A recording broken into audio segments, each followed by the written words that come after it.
tonight. Hopefully you had a good meeting prior. That's why it solved all the world's problems. We appreciate your service on the planning commission. We're going to start tonight. We're going to hear from Councilmember Colbert, and he is going to give us an indication or a thought, whatever he decides. Then he'll lead us in the pledge of allegiance. So, Councilmember Colbert. All right, I got some quotes that I thought would be somewhat relevant, I guess. So you can always amend a big plan, but you can never expand a little one. I don't believe in little plans. I believe in plans big enough to meet the situation. Big enough to meet a situation we can't possibly foresee now. Here he is, Truman. Plans of little importance, but planning is essential. That was from Churchill. The more time you spend contemplating what you should have done, you lose valuable time planning what you can and will do. Lil Wayne. So that is anyway. Always plan ahead. It wasn't raining when Noah built the ark. Richard Cushing. I don't know who that is, but I thought that was very appropriate. Good fortune is what happens when opportunity meets with planning. Common sense. And by failing to prepare, you are failing to fail. Benjamin Franklin. And of course, you have to end with Yogi Berra. So you have to pay attention to this one. If you don't know where you are going, you'll end up someplace else. Yogi for it. Anyway, okay. Split allegiance. I pledge allegiance to the flag of the United States of America and to the republic for which it stands, one nation under God, indivisible, with liberty and justice for all.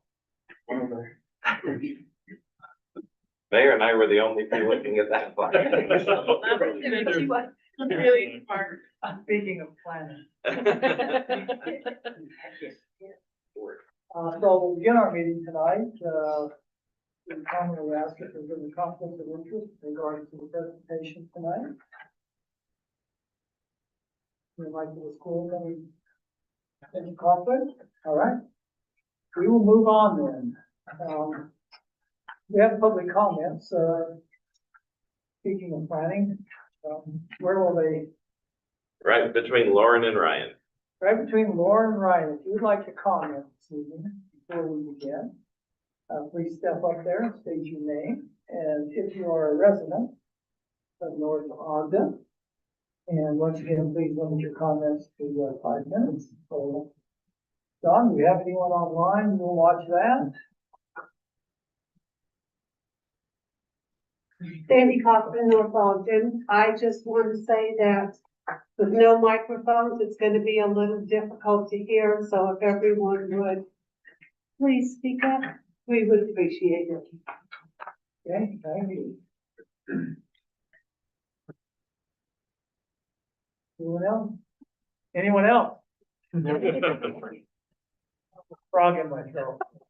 Hopefully he'll hop out. Okay, no one online, no other comments. Then Scott, I believe you're going to present to us tonight the community and economic general plan, talk about growth in the city in North Ogden. So why don't you go ahead and lead the discussion. Okay, thank you, Mayor, Council, members of the Planning Commission, and public. We also have a few city staff here who don't always come to the meeting, so thank you, Peter, for coming. The agenda is titled long format. Don't feel like that's an obligation. You don't have to make it long. And the presentation that I'll give is more talking points. So I've given everybody talking point items that are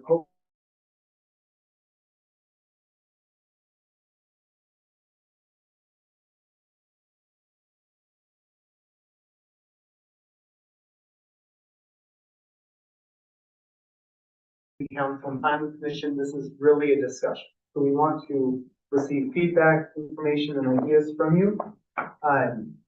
We've had some recent events. We've had a fire on the hill, which leads to discussions about growth. We've had a lot of rainfall in a very short amount of time, which again is discussions about growth, infrastructure, how we plan for those things. And I just want to say that we will get to that.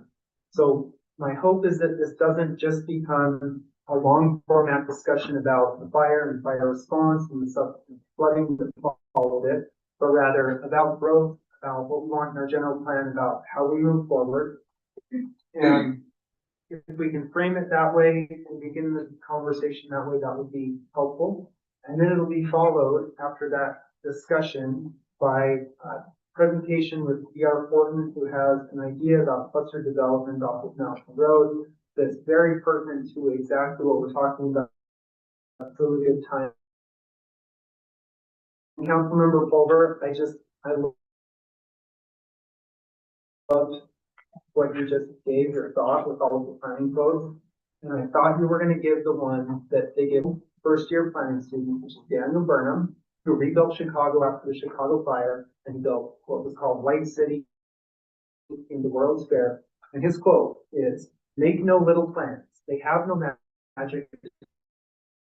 Open work, remembering that a noble logical diagram, once written down, will not die."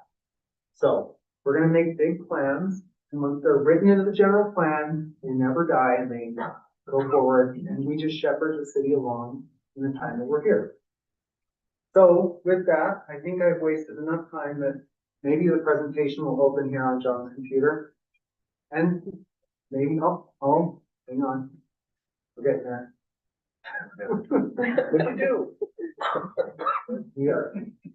We're almost there.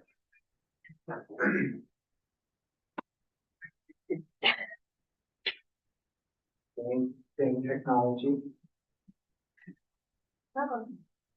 Somewhere working. Okay. Well, a few of them, if you look in the far back piece thing. Okay, so we're going to talk a little bit about balancing growth, housing, water, economic vitality. And John, the next slide, why we're here. We'll go. So growth is coming, right? When I worked for Wasatch Front Regional Council, which covers 5 counties, talks about regional growth and transportation, open space, kind of coordinated growth between communities. Their tagline was, "Growth is coming and we have a plan." So the idea being that it doesn't just happen to us, that we get to plan for it. We are dealing with regional and statewide housing shortages. We have opportunities as these two bodies to develop the policies for how we will grow. And I think the current focus is on housing affordability, water, open spaces, and a continuous conversation, and then our future of commercial centers. It's just blinking. A massive slide. Just make it bigger. The pictures were really big. I don't know, my computer, I liked it. You have a new one, mine's old. I'm sorry. I didn't mean to make, it's like 8 slides and they're just images. With words on them so that we can discuss. There's, the next slide is the context that we want to talk about this. So we're currently, as a state, facing what they call a 44,000 unit housing shortage.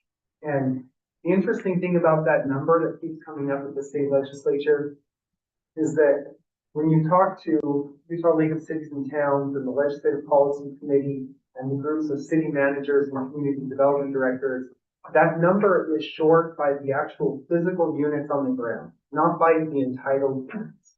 So North Ogden is sitting with over 2,000 entitled building units that we would give a building permit to tomorrow. And that includes West State's annexation, the multifamily piece over there, Village of Tallman Point, Cooperstown, Patriot Point Phase 3, the future phases of Northview Estates marching up the hill. There's 700 units under a development agreement that go above Long Bench.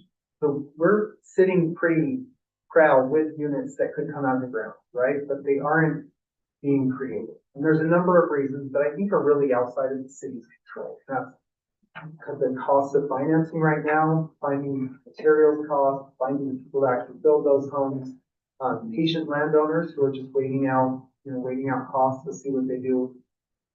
So the 44,000 unit housing shortage, we should feel some urgency about, but also be realistic about the policies that we have that control that, or the policy levers that we can pull in order to affect that.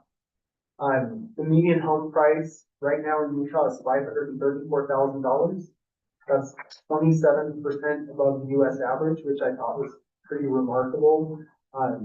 North Ogden is the second highest area median income in Beaver County, and I would imagine that our, median housing price is approximately along the lines of the state, even with the number of multifamily units that we have.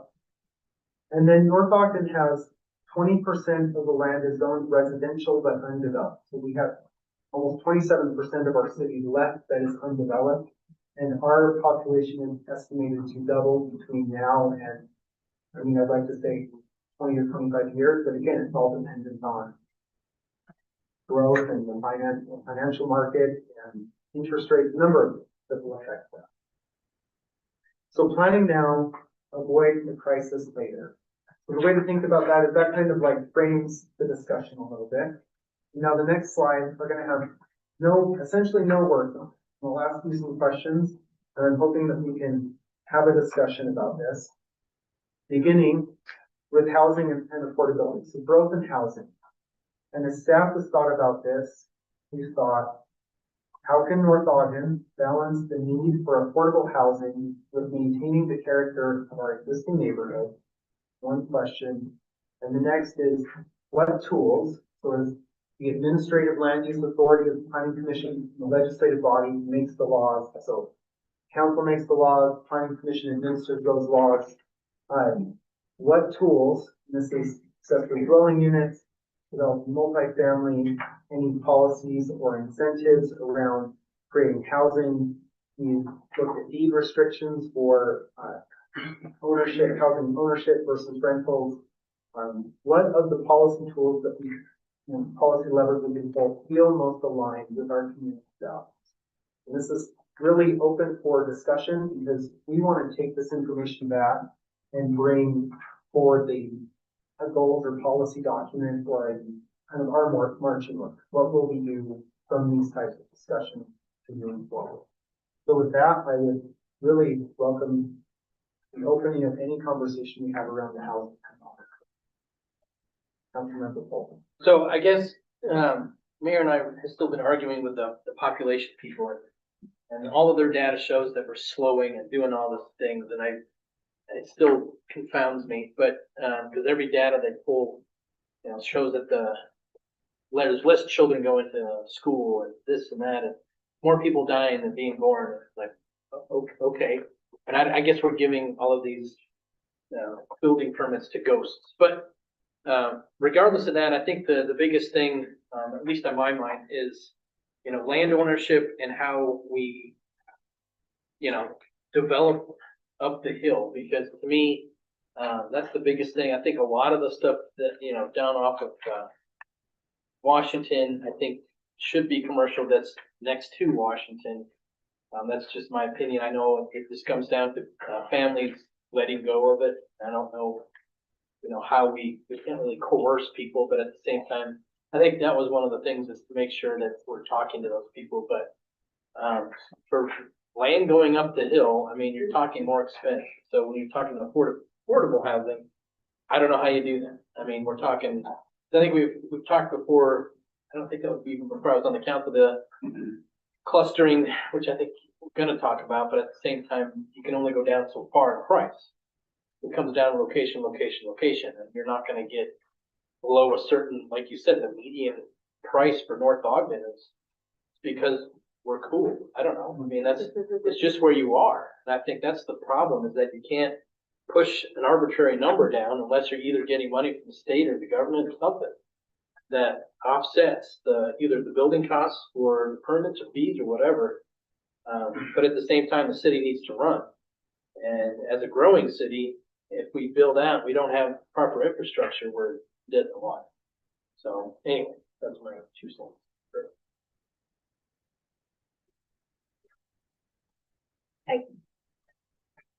I guess one thought is, I think you're absolutely right. We can't make housing magically cheaper. I know that's a goal the state really wants us to focus on, but when I think about North Ogden, I think about my family, your family, all of us. One thing I do think we could look at is kind of a missing middle. Maybe the idea is it's potentially more affordable, not affordable housing, as that term typically stands for, but the idea that when I'm older, my multiple story home that we currently own, I don't necessarily I want to buy an RV, have a 1-story, right, condo. I think a lot of us are in that position where I either want a luxury, nicer condo, that I don't hear my neighbors, right? The point is that I think that we need some different housing types, perhaps that are more affordable, that allow us some flexibility. So I'm kind of curious, like what council's opinion is of some, more unique housing types that get us through all phases of life. That allow us to move out of one of these bigger homes into smaller structures. I don't want to leave North Ogden to do that, which I feel like right now I would have to do. It reminds me, we approved over at Century Farm, a new type of housing, as I recall. It was, original. Originally, and the developer came back and said, I can't do it for under $500,000 or $600,000. So we tried to create I believe, can't remember what they were called, but they were very small lots, small yards, supposed to be more affordable. But, developer came back and said, I can't make any money doing this, so, we're not gonna do it. But don't, I mean, we have some already. Cherry, Springs. Yeah. Anyway, and some other places just south of here, I mean, they're all either tighter or together or whatever.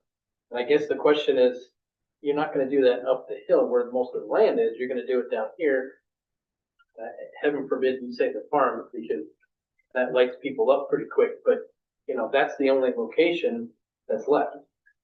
And, again, that comes to, once they want to be annexed in, then we can address that. And I think, Commissioner Green is right. I mean, there's only certain things that higher density in certain locations, but they should be things like that for demographics. Who was it that came to us about the property down by Montgomery Farm? They wanted to do kind of a mixed use. Kind of like Daybreak, is that what you're talking about? So the wall company has, No, it wasn't a wall, it was Rainy Rainy Homes came, and the neighbors' uprising was so great that the council said no. So I think the first thing is, the council needs to say, hey, is their opinion changed? Because it was an uprising, hey, I've got this beautiful field, I bought this, it was gonna be so great. And, you're gonna put houses there. And to add to it, they were saying that when we bought this house, the real estate agent told me that this is going to be homes like ours behind it, so I don't think a real estate agent ever has the authority to definitively say what's going to be on built land. But those are the types of things that people bring up to us as residents, as they say, well, I was told one thing and now there's this development that is coming up that looks totally different than what I was told was going to be there. Maybe if those residents have been following more closely or been going to more meetings and such, they have an idea that maybe there were some different possibilities, but those are the types of things that sprout up. Yeah, so I think, the council has final say on rezoning, right? I think we're getting much more pressure now from the state than we ever have. And so I think, that, to me, has to be decided. Are we on board with what the state is pushing? Or are we not? Because we're not gonna build up the hill. I mean, I'm shocked, there's some lot just down the street from me. It might just be over a third of an acre, $280,000. That's before they excavated and put all the rocks up, right? Conversely, we just discovered this, Dave will tell you, down by Montgomery Farm, there's a lot of water down there. And people are now finding that out, that, it could take a little bit more effort to build a house down in the swampy land, right, Dave? I mean, we finally got, two built plans that showed us kind of how they dealt with the water, which that's kind of where we had the flooding. But yeah, there's places we can build different types of houses, if we're willing to, help the residents understand why we need to do that. I think that we also need to help, educate the public.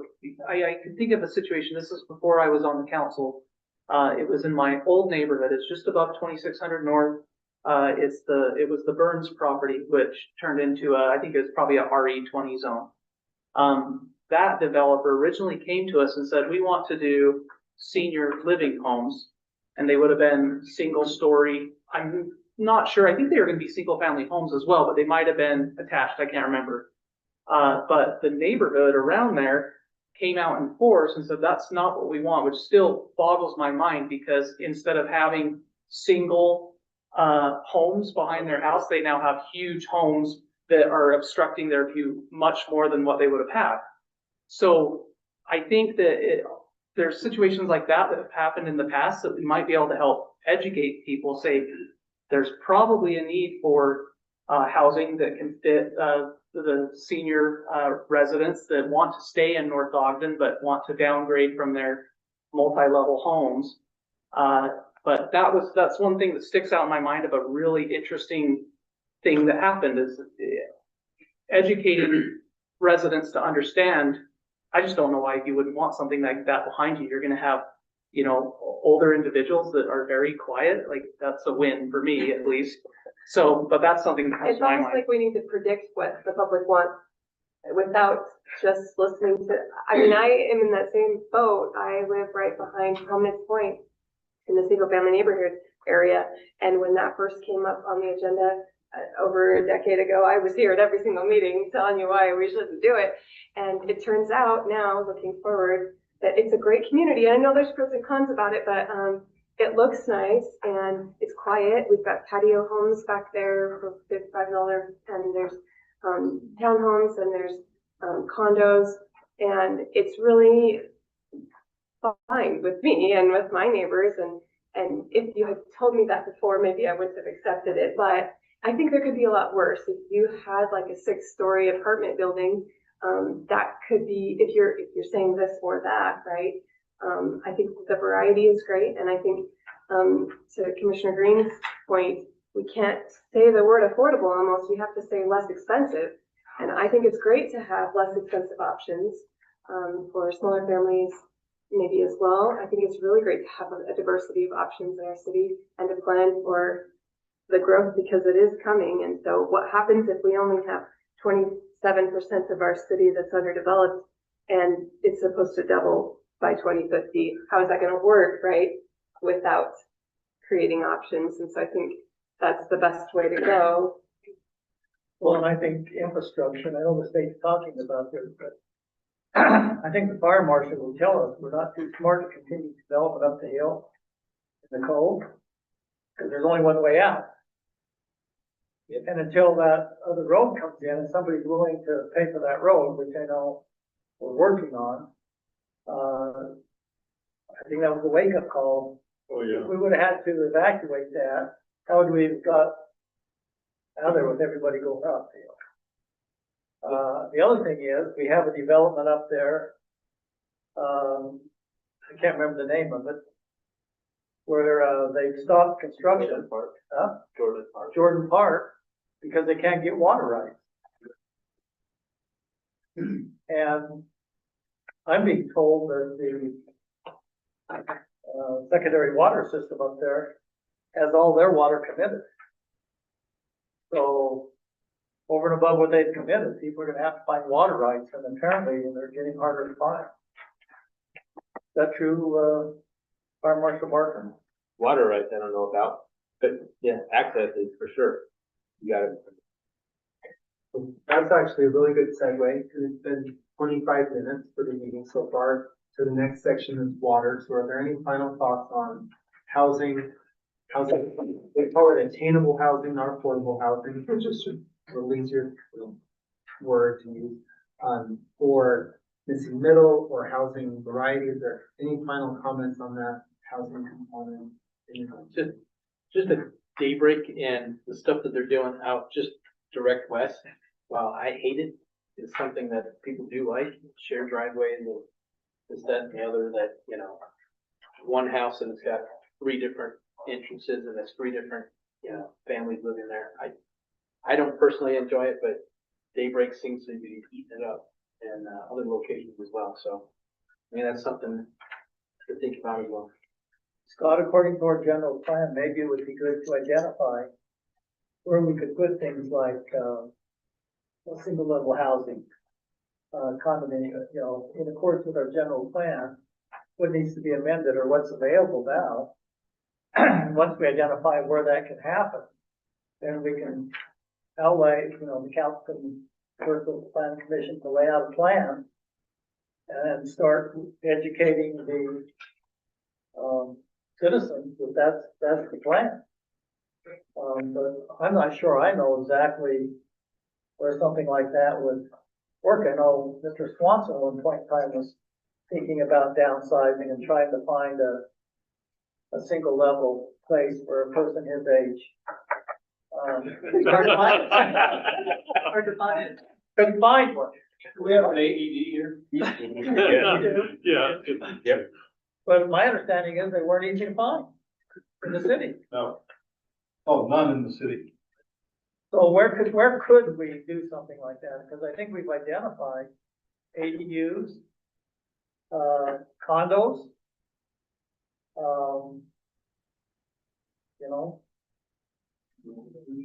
I feel like we have done a,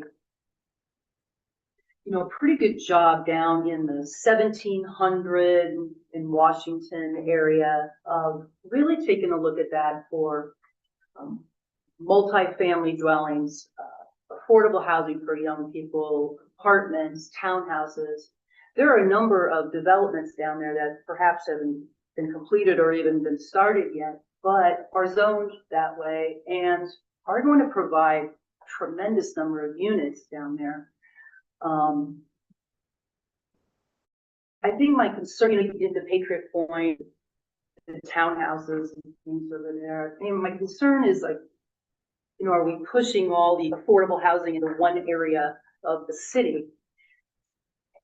I don't know if it's realistic to take a look further up the hill or in different pockets within the city that may still be available, like the one that you were talking about just now was where the developer wouldn't do it. I forgot the name of it, but it's their piece. Oh no, over a century. I mean, brilliant thinking. Now the reality is it feasible for a developer? I don't know, but I think we're trying to craft these sort of different thoughts about what can we do different? How can we ease our, say current ordinances and do some specific development plans for specialized types of housing? Could we do it further up the hill, say on the far western side of the city? Perhaps. I mean, there might be opportunities up there. So, the other thing is this kind of goes down to 1700 again, but there's a big swath that's not annexed to our city yet, but I suspect a proposal would come in the future, like south of 1700, it would be the west side of Washington Boulevard. There's some older homes there, that I suspect how that's going to become on our radar is somebody wants to annex that into the city or North Ogden perhaps. But right now, in our current process, what would happen is, they would bring a development proposal along with that annexation with a zoning proposal, and we would look at it whether we like that or not. Rather than forward thinking and saying, that whole area, they're going to have all of those multi-unit family housing there, a tremendous number of residents in that area, and there's not the commercial to support it along Washington Boulevard.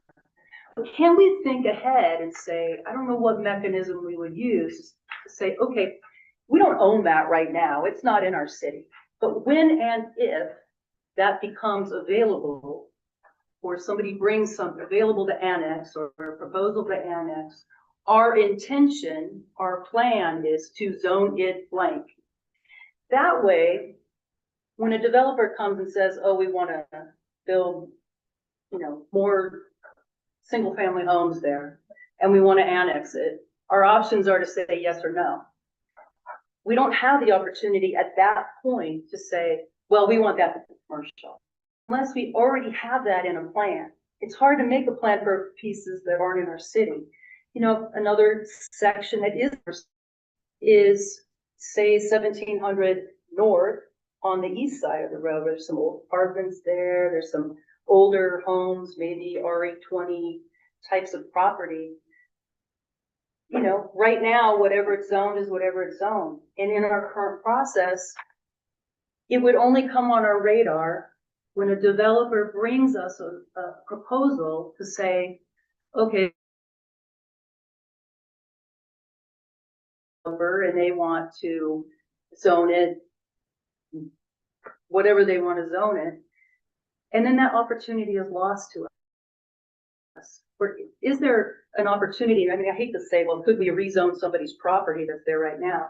But maybe we could just say as part of our plan, when and if that property becomes available for development in our city, our plan is to zone it as blank. And I think that would go a long way because our development so far has been very reactive to whatever developer brings us. And then we don't really have that opportunity to say yes or no if it meets, the basic requirements of what our development is for that zone that it currently has. She's skipping ahead to commercial. Well, I'm kind of looking for, I probably am, but I mean, there could be commercial, but there's also where is the opportunity for affordable housing? I mean, let's be realistic, it would have to be kind of down in that corridor, I think, the best opportunities. Yeah, maybe in some way, if we look at it as the city as a whole, but I think the terms affordable and multifamily get different definitions as we move up. And I think that, like Councilmember Watson said, we have to sort of plan 10 years or 15 years ahead of ourselves. And I think there's more boomers like Phil who are looking to change their housing into whatever that might be, whether it's a condo or whatever the case may be. When I say multifamily, I don't necessarily mean like apartments or condos, but right. That senior living development that was kind of where the old sod farm is. I think that was very popular and it's beautiful. I mean, technically that's multifamily. Yep. But it has sort of the feel of residential, upscale. I don't know. Those are just my thoughts. So just to make sure I understand part of what you're saying, the apartments on 1700 North and Washington on that northeast corner, you're suggesting that very far ahead of time, we have a plan that is considered commercial. So having it either, I don't know if we could have it zoned before, way before, or just have some mechanism that says, hey, if this ever comes for a discussion, it has to be commercial. You're just saying that type of thing where you're identifying that area to be commercial in the future if instead of somebody coming to us and saying, hey, we want to actually get rid of these apartments and build new ones in their stead, right? And I'm not necessarily saying specifically commercial. Along Washington Boulevard maybe, but directly behind that or in this swath of land, say from 1700 up to like Kings Plaza or something like that. Or 1700 on the west side, south, which is currently in our city property. These are areas that have potential for, maybe it is a senior living community like the one at the Sod Farm, or maybe it is some alternative median income type of nice housing, or maybe it's a mixed use development or something.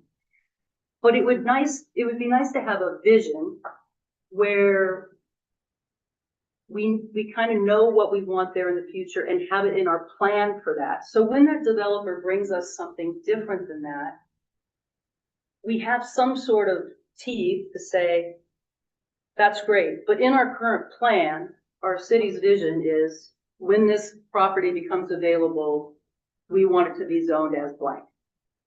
Yeah. So, and that the planning commission wants the plan. well, We always do, but the thing is, we don't necessarily have the mechanism to Yeah. do You're that right currently now. reactive versus ahead, yeah, and I. You know what I mean? I Right love now, this. other than taking somebody's home and saying, oh, well, you're zoned this right now, and we're gonna zone you this because 20 years from now, we want this to be this type of zone. That doesn't seem fair to me to have to do that to a homeowner, and I'm not sure we can do that. I'm not sure we have the, Scott, can we take our general plan and include those areas that are not currently within city boundaries?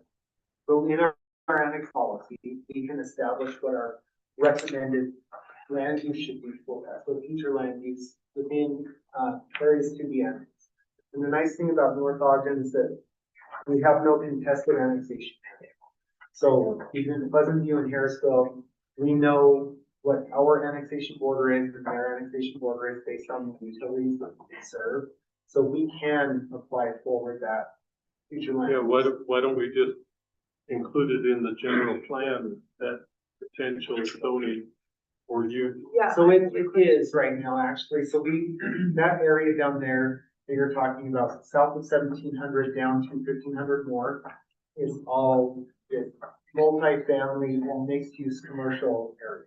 So Can we see that on the screen? Didn't we have No. the general plan? Don't touch it. Oh, yeah, we don't want to mess with the screen. Whoops. But one, Sorry I asked. so one thing that, so this is actually our zoning map, sorry, John, I'm sorry. That whole- I like But that one thing stuff that in the white. both sides of the table are talking about right now is an idea we've talked about at the staff level, and I think the council's heard, which is called vesting the general plan. And so there's pros and cons of vesting the general plan. The pro is that you create certainty in what you might get in the future. The con is that things change.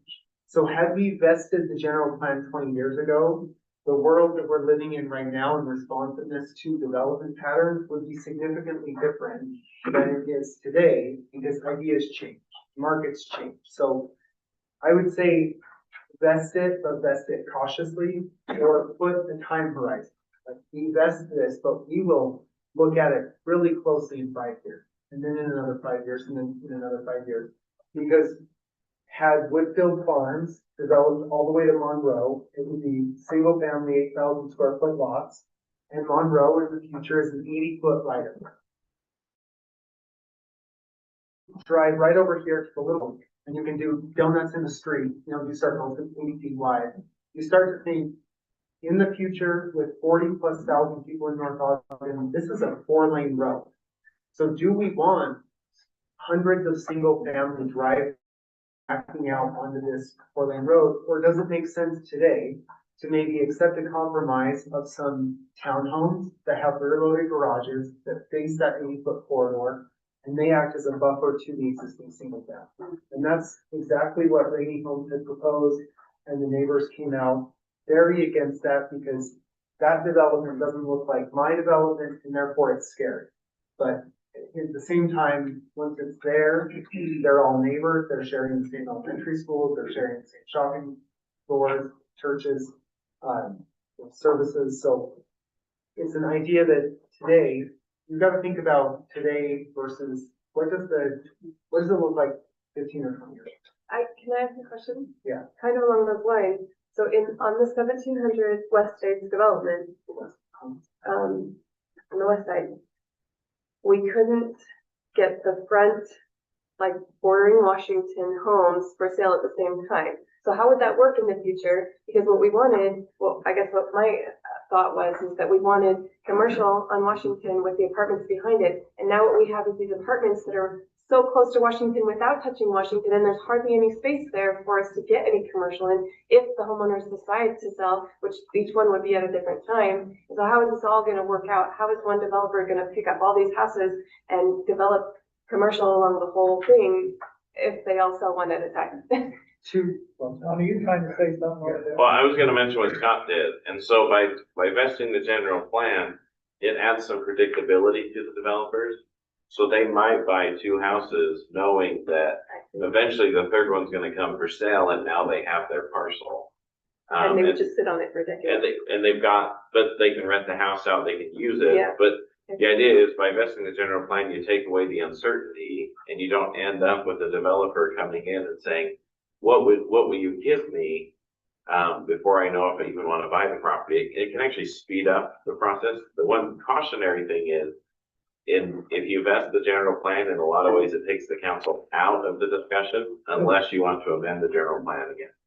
So the planning commission would basically just say, oh, its future general plan is commercial.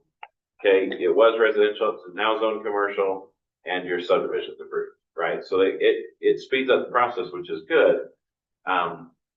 It's just one of those things that the council needs to We be. talk about commercial, but the pressure we're getting is on residential. Yeah. And I think there's two things that we go down the road on this another time. Is two, how do we meet the governor's request for ownership? That usually can only happen with a development agreement, I believe. So how do we structure this so that the development agreement most likely, and how do we push for home ownership? Because that's what young kids are trying to do. They're trying to get into a home and start building equity so that they can, as Councilmember Delp has said many times, kind of move up the situation, but they can't do that without ownership. And, you know, the council, I think the highest we've got 20%. I think Councilmember Zering was talking about 80%. But I think that's another decision that has to be made when we're talking about this general plan, is that expectations. You want to come here, we're going to push for 50% home ownership, so just be aware. Because I think that's what a lot of them are saying, they're surprised. They pushed back like crazy on it. I think, even up there on Century Farm, right?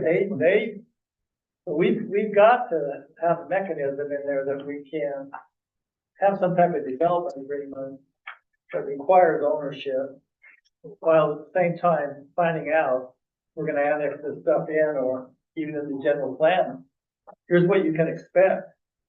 So, And in response to, Councilmember Watson, make it formal. Staff had recommended, and this is a policy decision. This is both, planning commission and city council, your policy decision, but we had strongly recommended when you get large swaths of annexed area that abandon just 2, 3, 4 parcels of area that are now still in the unincorporated county, to roll them in. We have the power in the city to do that. The county would love to offload all of the islands of Weber County to the city tomorrow. And we do have the power to do that, but in the 4 years that I've worked here, and I think previously, the decision has been, we won't bring you in unless you ask. But we're not going to force you to be a part of the city. And there are ways to annex people in and retain their property right. You annex them as legal non-conforming uses, and then say a substantive change in your property, meaning you tear the structure down, you change the use, something alters the property, you no longer have your animal right or your agricultural right that you had under Weber County zoning that you formerly liked. But that's one thing that the staff, I personally would strongly advise, is if we get those annexations that have small parcels, the little leftovers, that we really look at them with high scrutiny and think, should we or should we not bring them in along with everybody else? Because those parcels on Washington Boulevard, south of 1700 now, are a big lift to get into the city and to develop. This is a few, thousands of dollars to just apply for annexation, let alone purchase the property, combine the properties, and get a development plan going on. My sense is the council is very strong on property value. When you start forcing people to give up their property, come into the city, Councilmember Barker has experience on that. That's what I was gonna ask you, who pays for all the annexation costs? You If did. you're forcing people in. About $6,000, wasn't No, I chose to. it? It was my choice. Or, you wish you would have annexed now, don't you? Yep. Here's the thing. So I'll just lean on Wes. And Travis Taylor isn't here to, support himself or his development, but West States makes an application to annex and provides a property boundary to our city recorder who certifies the annexation. The cost difference for that developer to amend that property boundary through a survey is minuscule because they've already made application for annexation, they've already paid for public notices to go out. They've done all of the hard lifting and the original survey. So for them to go out and alter that boundary slightly is pretty minimal versus now three, disparate homeowners could each come in on their own at a cost of about $6,000 each to survey, apply for, public notice, all those things. So who pays for it is a great question. It would be the applicant who's making the initial application, and we would say, you're the one coming in, but you also want these 2 or 3 other parcels, so make sure your surveyor grabs their property corner at the same time. But it's private property rights versus, and we are responsive requests. We have a general plan, future land use map. It's fairly open, and we are responsive to developers coming in, making application. I think, Commissioner Carroll has a good idea. Let's look at those plots in the general plan that just have a kind of a more broad thing of multi-housing or whatever. Let's try to define that more and get with the council and set what the expectation for it to be, because I think sooner we start educating people what the anticipation is, the less hassle we have. Can we vest without changing the general plan? Yeah, you could vet the current general plan through policy, but I would say we would look at it more closely before we vested it, because you'd have to have, right now there are future land use types, and those future land use types, like multifamily, could have several zoning designations. So you would have a fine-grained general plan. So you go one layer deeper to say, this area is specifically commercial, that's 500 feet by 2,000 feet.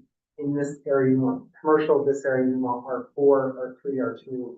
But you would get, your zoning map and general plan map will look very, very similar. Just a quick question, the 27% undeveloped grant we talked about, is that just what's in the city now, or does that include an annex? Yeah, that's within our city borders, and that's a pretty rough, estimate of just sort of grab this polygon. But it doesn't include the unannexed property that we anticipated in the general plan. No, and we have a section north, we could annex in, north of the cove, northwest of the cove, and then we have this section on the southwest portion, so western areas of annexation, aside from Barker Flats, right, center of the city. Want to move on to water sustainability? I do, yeah, so let's talk about water. We've got a few questions on here that'll help you out, but I'd like to talk about this in terms of 2 things, which I think are really interesting.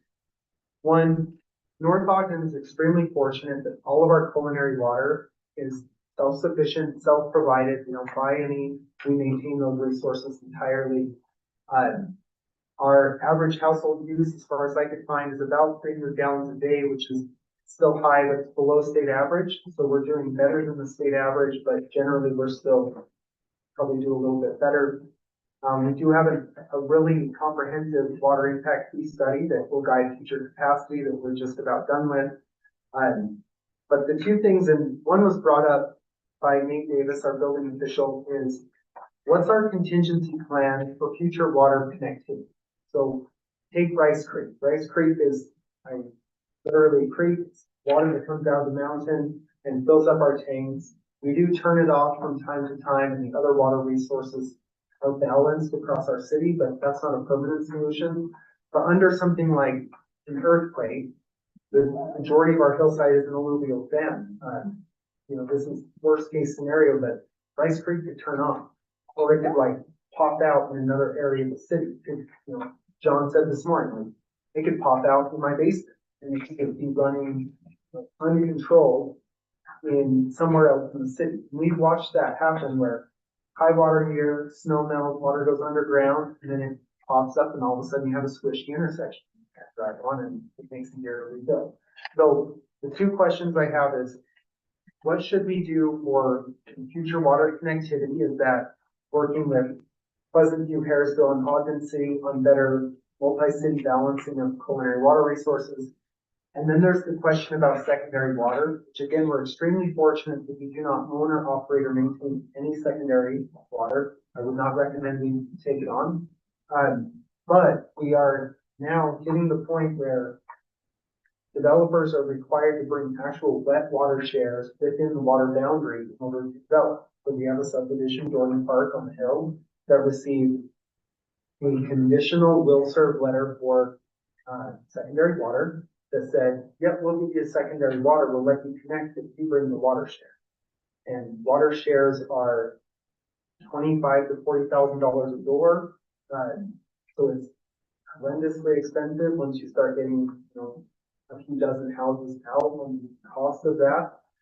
But that isn't it's not necessarily our problem, but it's something that we're going to continue to butt up against. And I've asked State Division of Water Resources, Division of Water Quality, and others in state conferences, will the state support the developers or the cities when we withhold certificates of occupancy because they can't water their grass? Like what trumps what? Can we issue a building permit?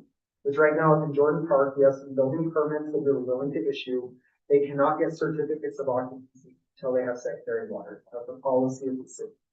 So we could have structures standing there with no yards, fully capable of being lived in, but you can't water your exterior landscape. So that's a big policy question. Should we permit in certain areas of the city any sort of full water rights, zero requirement of secondary water? And just the frank concern from staff is that North Ogden is an affluent enough community that people will just turn on their hose, they'll water it with culinary water, and they'll pay the exorbitant water rate, which affects our long-term ability to provide culinary resources for build out, which right now we have, but only if we're not using any of that culinary water as secondary irrigation. So that was a really long way of asking two questions. One is, what are our secondary culinary, or how do we back up our culinary? And two, what should we do if our providers run out of secondary water in the city? Help us understand what's Would it be Mountain View or Mountain View. in both. Well, it's Pine View? Pine View up to a certain point, Mountain View, and there are areas where their systems can support one another, but they're not cross compatible everywhere. Because that's, if you want to go to a interesting meeting, go to that. So, Brian Bartholomew and Kenny Haas basically said, hey, come, interesting bunch of kids though, but, organization, but it's viable and they're planning ahead. I thought it was a good idea. But, so they're saying they have to cough up water rights or pay for it. That's what they're saying. So they won't even sell it. Yeah. You've got to bring water rights because they've got other property that's the water rights that they have in excess are dedicated to those other properties. And he's made it clear they don't have any uncommitted water rights. Any additional building over what they projected has to bring water rights. In fact, I think you told me, John, Jordan Park came on to approach the council about using culinary water for their secondary water source. Next week, they'll be here to talk about it. So one point that I think we're kind of circling around is that the city could impose landscaping restrictions that say this is the maximum amount of turf you can put in, and thus reduce the impact or the need for secondary water, which may allow Pineview and Mountain View to extend their water resources further. But it's hard because Cooper likes grass. He doesn't like pea gravel. Cooper likes grass, that's true. Well, and the kicker is that until they put the meters in, there's no enforcement. There's no. Yeah, who's gonna enforce it? Yeah. Yeah, and so Pineview finally, they had 5 more years? They said they're gonna be done by 28. Yeah, it's 20, I think it's only 28. Okay, but. So one, that will, and John, I will just say that makes us the landscaping police. So every building permit we get, right now, we're already worried about impervious surface, rooftop, and we're having homes that hit small enough lots that by the time they do a driveway, a third car garage, an RV pad, a swimming pool, surround, a shed, all these things are hitting 50% of their cover, large yard is covered. So to add on to that, if you can only have 10% of your area is turf grass, creates latency in our initial putting the homes out there, but then also who's gonna drive around and physically police the homes, that they don't just lay a bunch of sod at night and nobody knows. Well, and then also stormwater goes off the roof because, or it goes wherever. That becomes an issue down there. Use This is not an easy. rainwater collector. Yeah, just buy a whole bunch. There.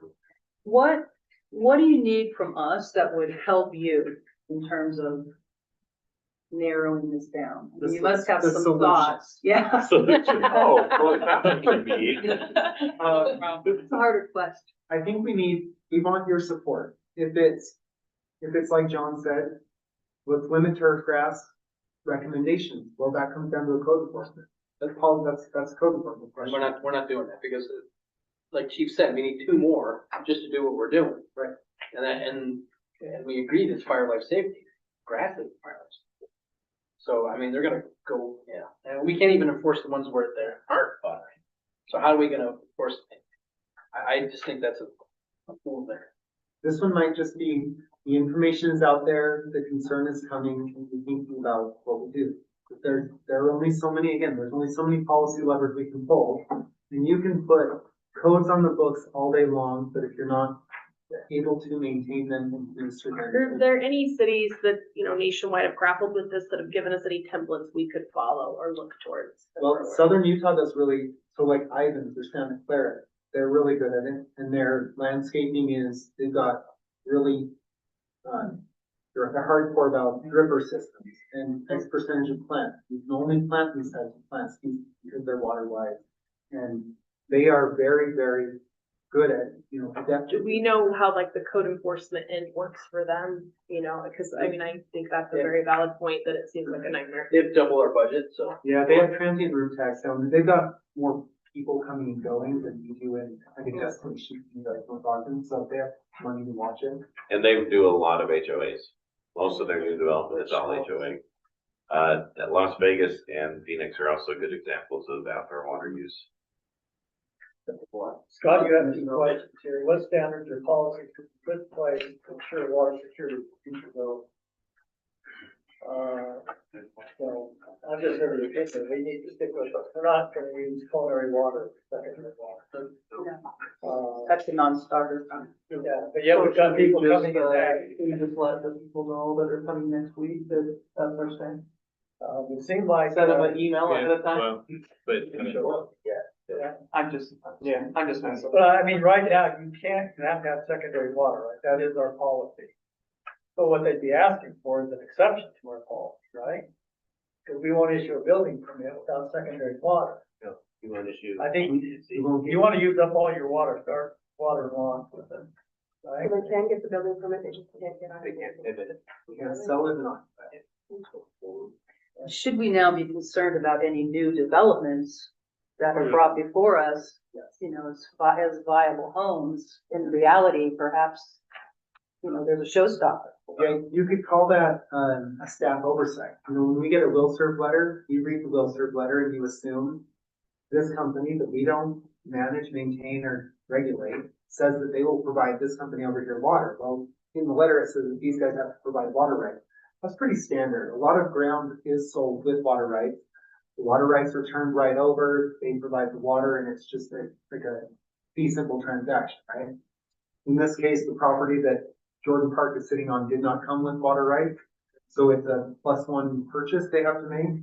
But I think that from a city policy standpoint, I don't know if we need to write this or if it's just our, you know, preference, but I will not accept a contingent, secondary, you know, will set plan.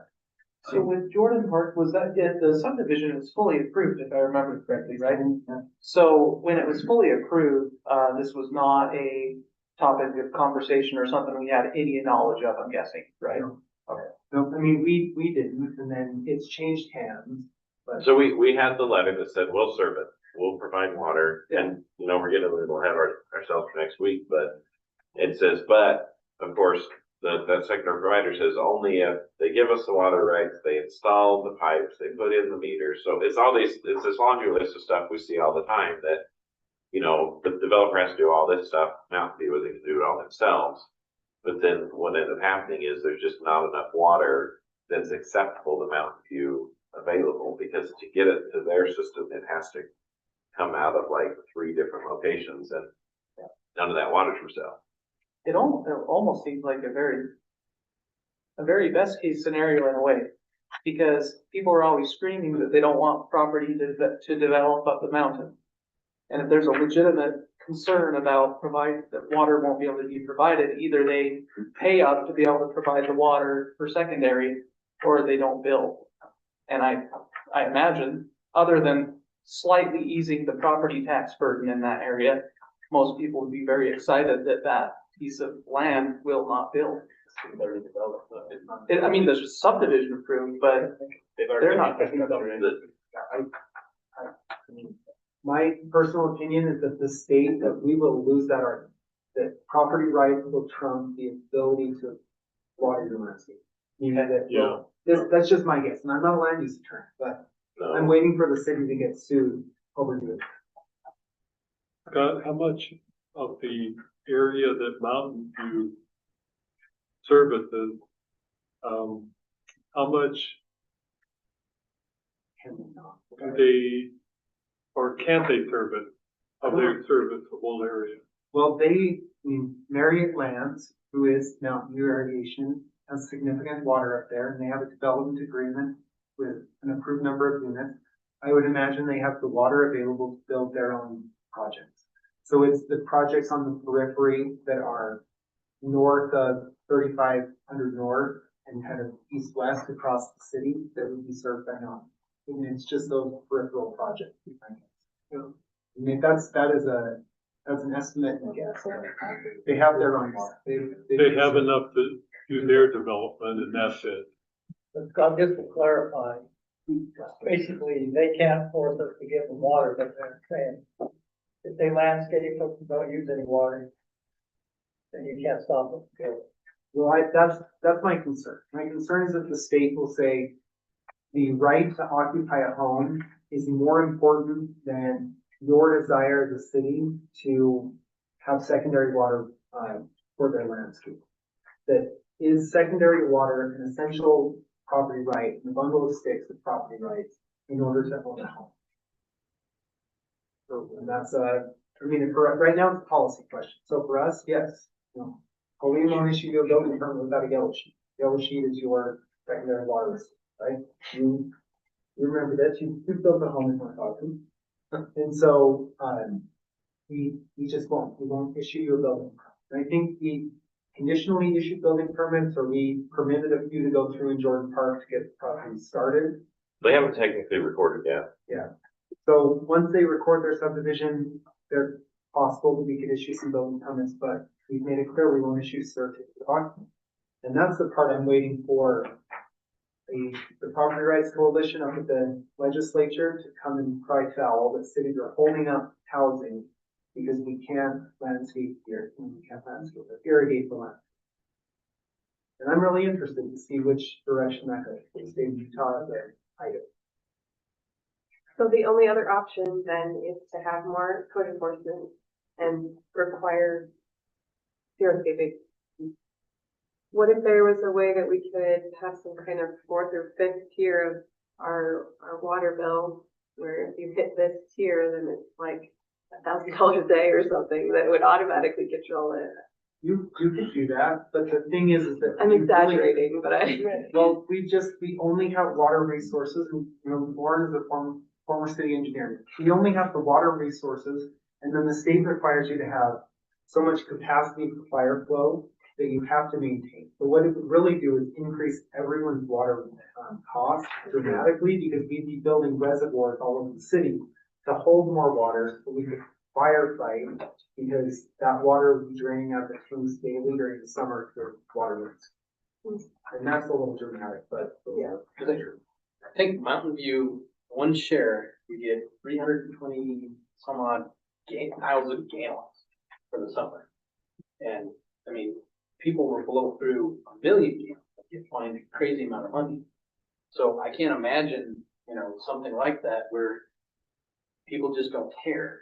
There has to be some kind of a stopgap. We can't just say, yeah, you can do it, but, so like you said, they love their grass.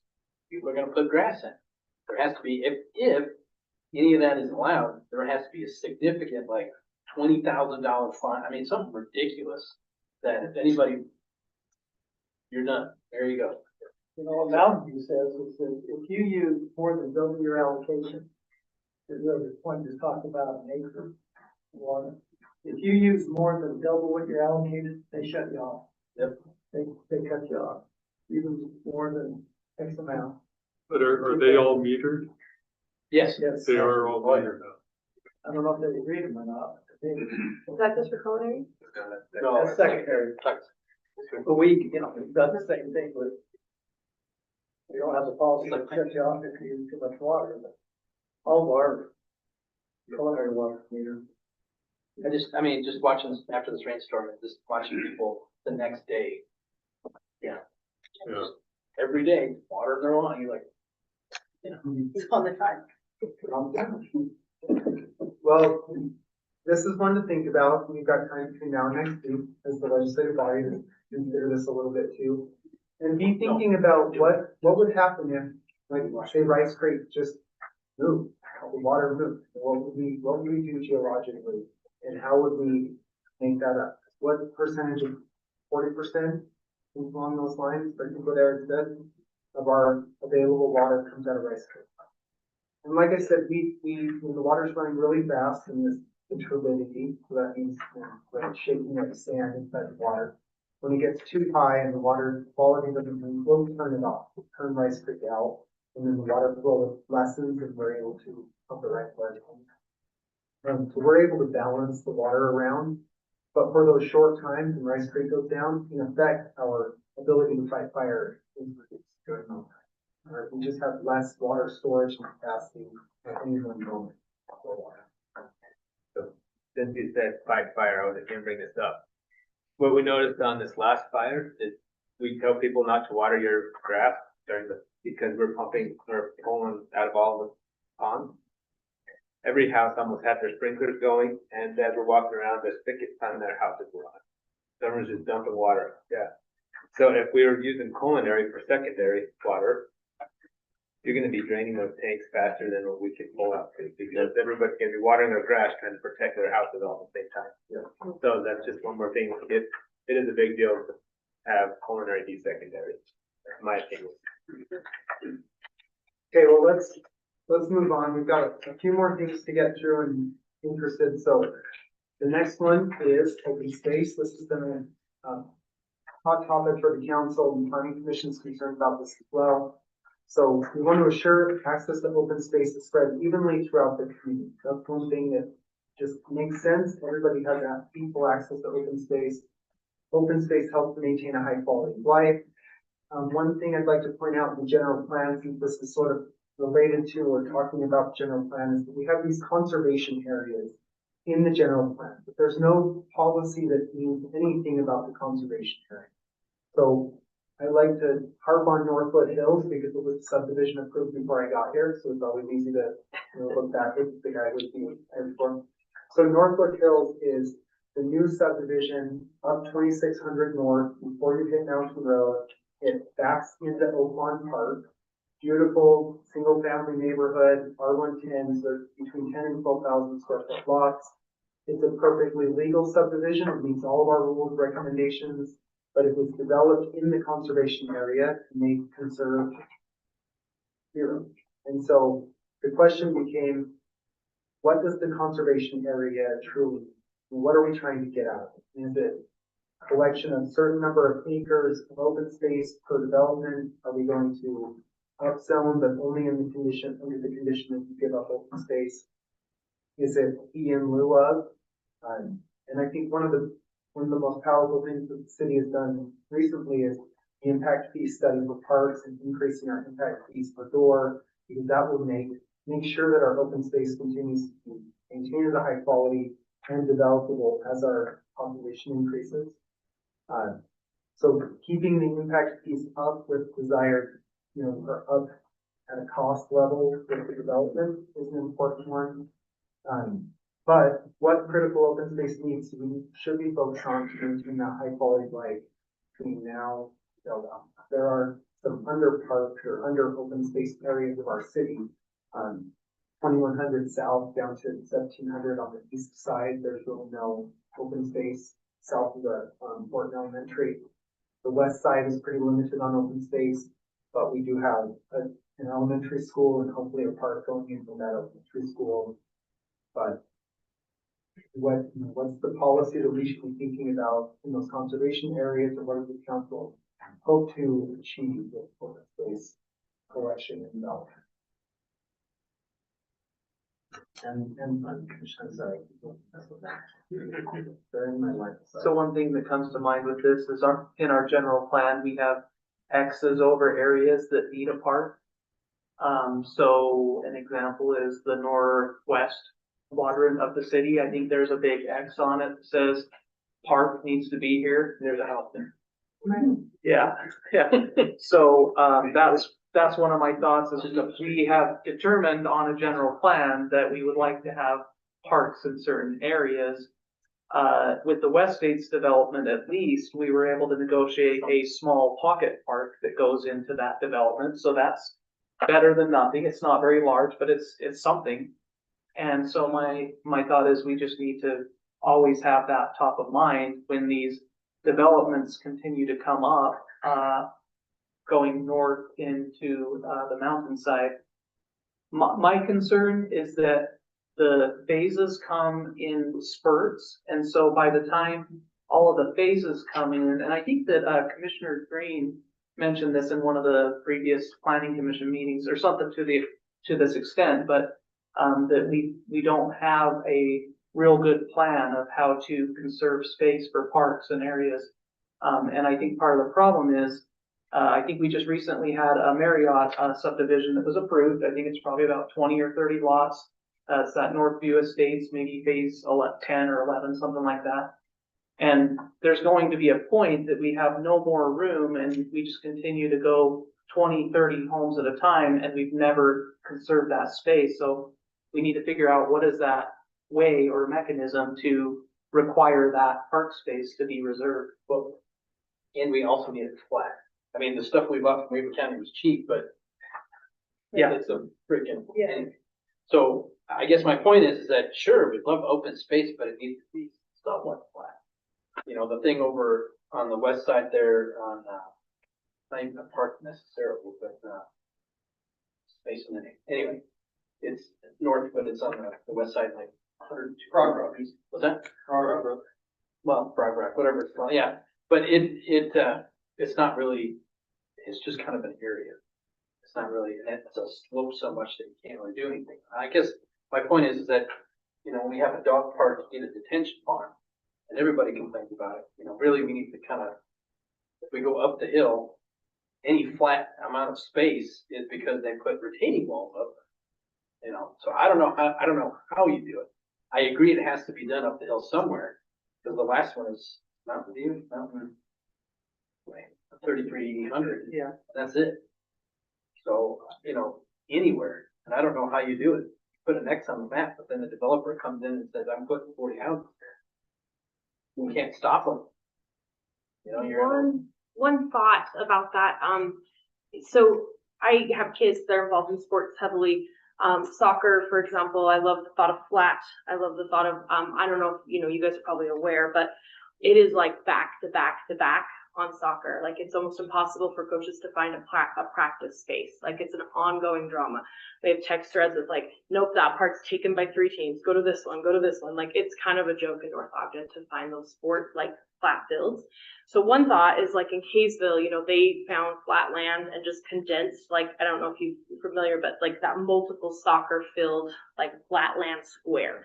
So we could look at some of these areas, even in the south of our city, and go, maybe we need to carve out a square for, you know, multiple soccer / football / whatever it is, rugby, lacrosse, you name it, space. And maybe it's not spread out because of the nature of elevation. So that would just be one proposal. Maybe we have a center. How do we get that, secured though? We can't purchase it, right? You can. I mean, our city could. So, you know, take for instance, the West State's development, that multifamily housing, 300 units, that's gonna be $1.2 million revenue in the city and parking. I think right now, the majority of that money is allocated to Barker Park, so that's, real impact fee collection will go to the Barker Park. But ultimately, again, that's a decision. You can say, all building permits from this date to this date, with this amount of money will be put in the fund that is dedicated to purchasing land, to building this park. So you have a lot of options to do with the budget and with those impacts. As long as the money ends up in a park, I think you can hold it now, you can do a series of things. And just for clarification, Barker Park, as it stands right now, has soccer fields as part of the plan. Right. Just so everyone knows. But it's the same issue, right? It's been sitting there for 30 years, and we're still trying to figure out how to get money to do it. Even with impact fees, it doesn't come close, to take care of that part. So that's a lot of people say, you can get anything you want if you want to pay for it. And, so maybe, well, maybe we're guessing wrong if the people want to pay for it.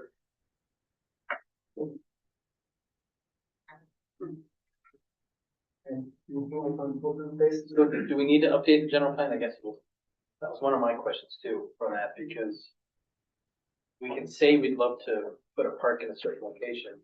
At the same time, we need to be somewhat able to do it, because if it's developed or, you know, in the process of being developed, I mean, it makes no sense to arbitrarily put something or put a trail through somebody's, you know, house, same thing, you know. So the power of the general plan lies in the legislative decision.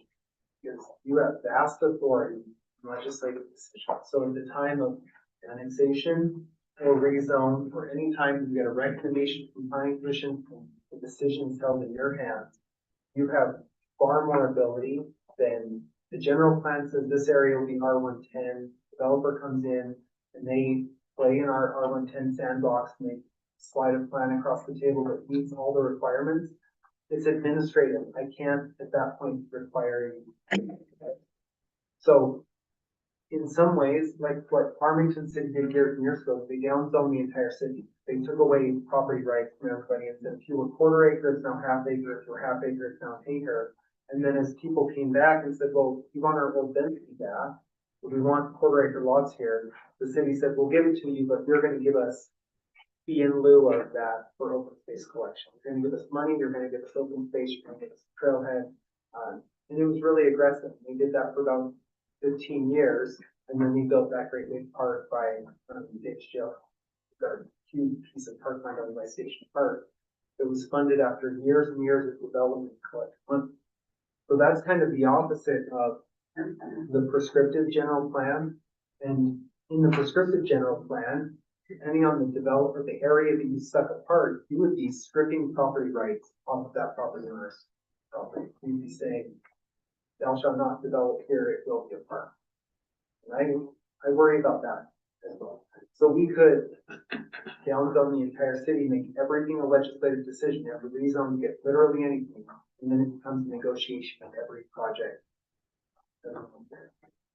But how do we, what I'm struggling with is how do we require a park to be put in the northern section? Because to me, it feels like, the onesie twosie subdivisions keep going up the hill and it never gets addressed. It never seems like it will happen. It seems like the best case scenario in a way would be that the developer comes to us all at once and says, okay, I'm going to have 1,000 units in the subdivision. We're going to do the big grand subdivision. It'd be pretty easy to say, well, you need a park in this section of that, but it's harder to say, it's harder to put teeth to something when they're just continuing to do small subdivisions at a time.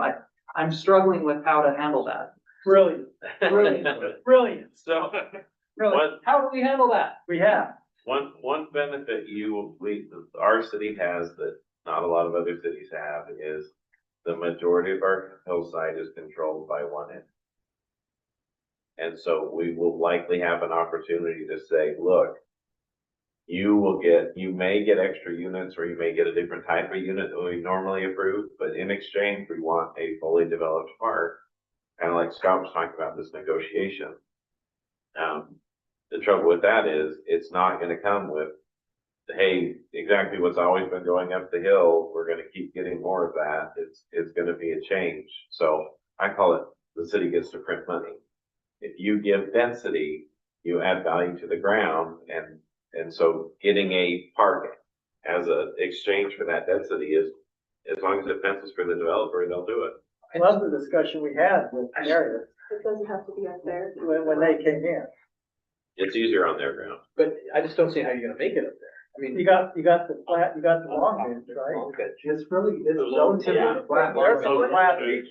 At a time, where you only have 6 streets at a time. Well, that's why working with a large, I mean, it would be a master development agreement. And that's what they did when they came in and started talking about the number of houses they want to put up there and the type of houses they want to put up there. What question did I ask, John? What does the city get in return? I Where's the said, park? I don't see any land set aside for a park here. Particularly on the ones they're doing now, that were, I don't know when that was approved, how long ago was the Marriott? 23 years ago. 23 years ago, there was no ground set aside for a park.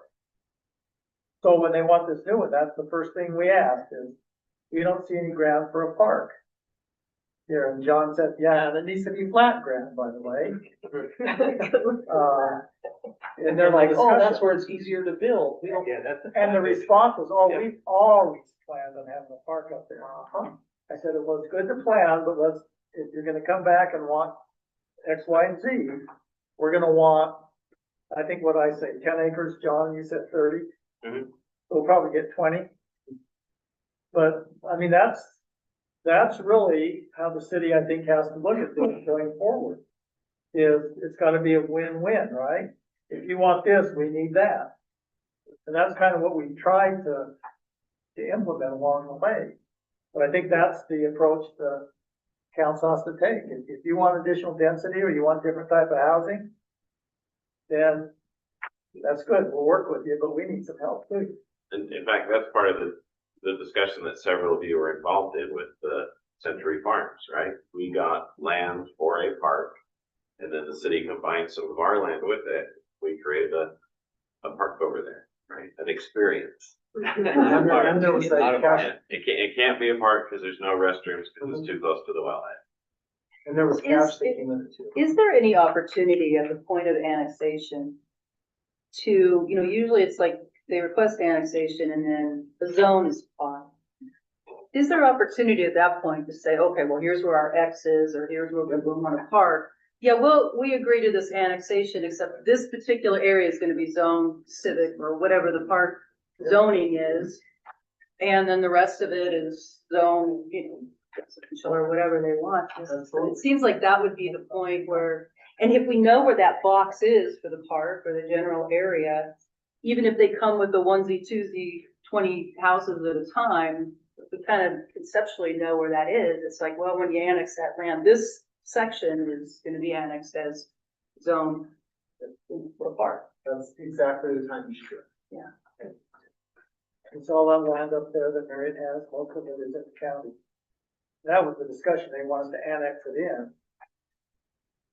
And that's the time to do it, right? That's the time to negotiate, what the city needs. But we have to know as a city where that park, where we want that park, and it might be limited up there and where some flat ground is. Is this involved with where the trail is currently? Does it go up that high? There'll be some conversation about trails up on the hill too. Does that take the place of the park or in addition? No, I think the mayor was very clear, flat space for soccer fields, In addition to preserving the trails. in addition to trail access. Okay. Should we move on? Okay. All right, so the next is commercial center tax base. So I've been told, and I'm not a finance person, but we're here with our finance director, and John's really good at public finance, is that the municipal finance in Utah is a three-legged stool. So it's property taxes, sales tax, and franchise taxes, which are your water, sewer, garbage, things we collect. And right now, and the mayor's message said this recently, is that we are a little light on sales tax and a little, heavy, or we're leaning more on property taxes than we could or should or desire to. And if we continue to develop single-family standalone neighborhoods without thinking equally about how we invest in the sales tax-based areas, we're going to continue to watch property taxes inch up. The cost, we still have bills to pay, and we have pipes to fix and roads to fix and sidewalks to build and all these things that we have for infrastructure. And really, property tax helps pay for that. So property taxes go into general fund fund all manners of operation. So we should really be thinking about commercially viable areas. And as much as I love tunnel car washes, financial institutions, aside from the small amount of property tax revenue that you get going from vacant land to what you are, you never collect another dollar of sales tax revenue on that property, essentially.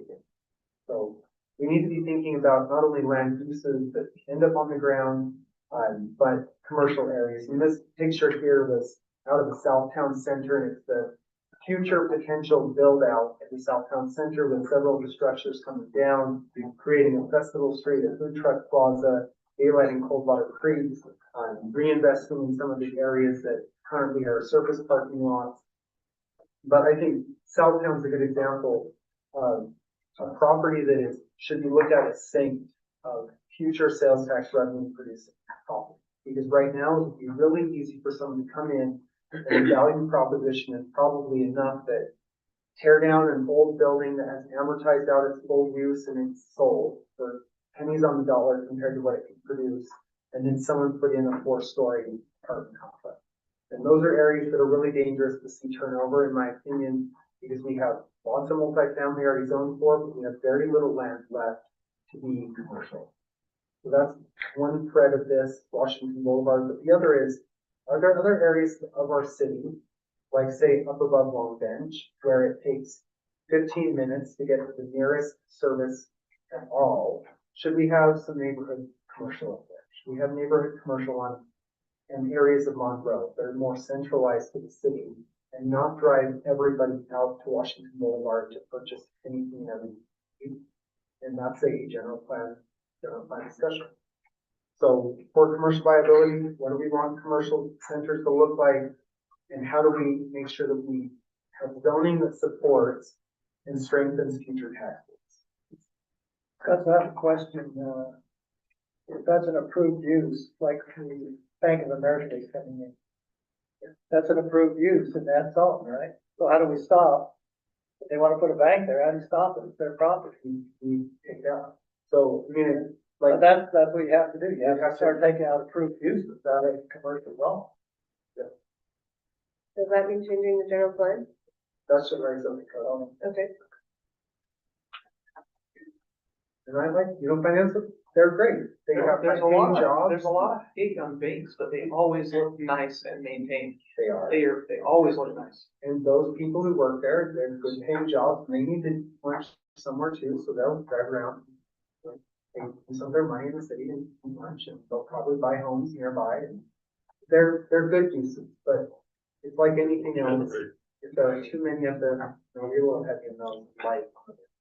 And I don't know that we really are, just, there needs to be one to cut it. Hard. Yeah.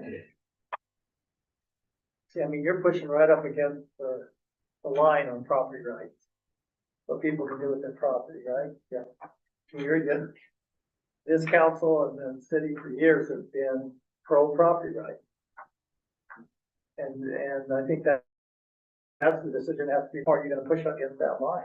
Well, we don't include manufacturing, right? There's some things that aren't listed on the, There are some. Yeah. But we just approved light manufacturing, right? right? In zone. So to me, that's what has to be decided, is what's the approach by the city on property rights? But there's property rights and there's city planning.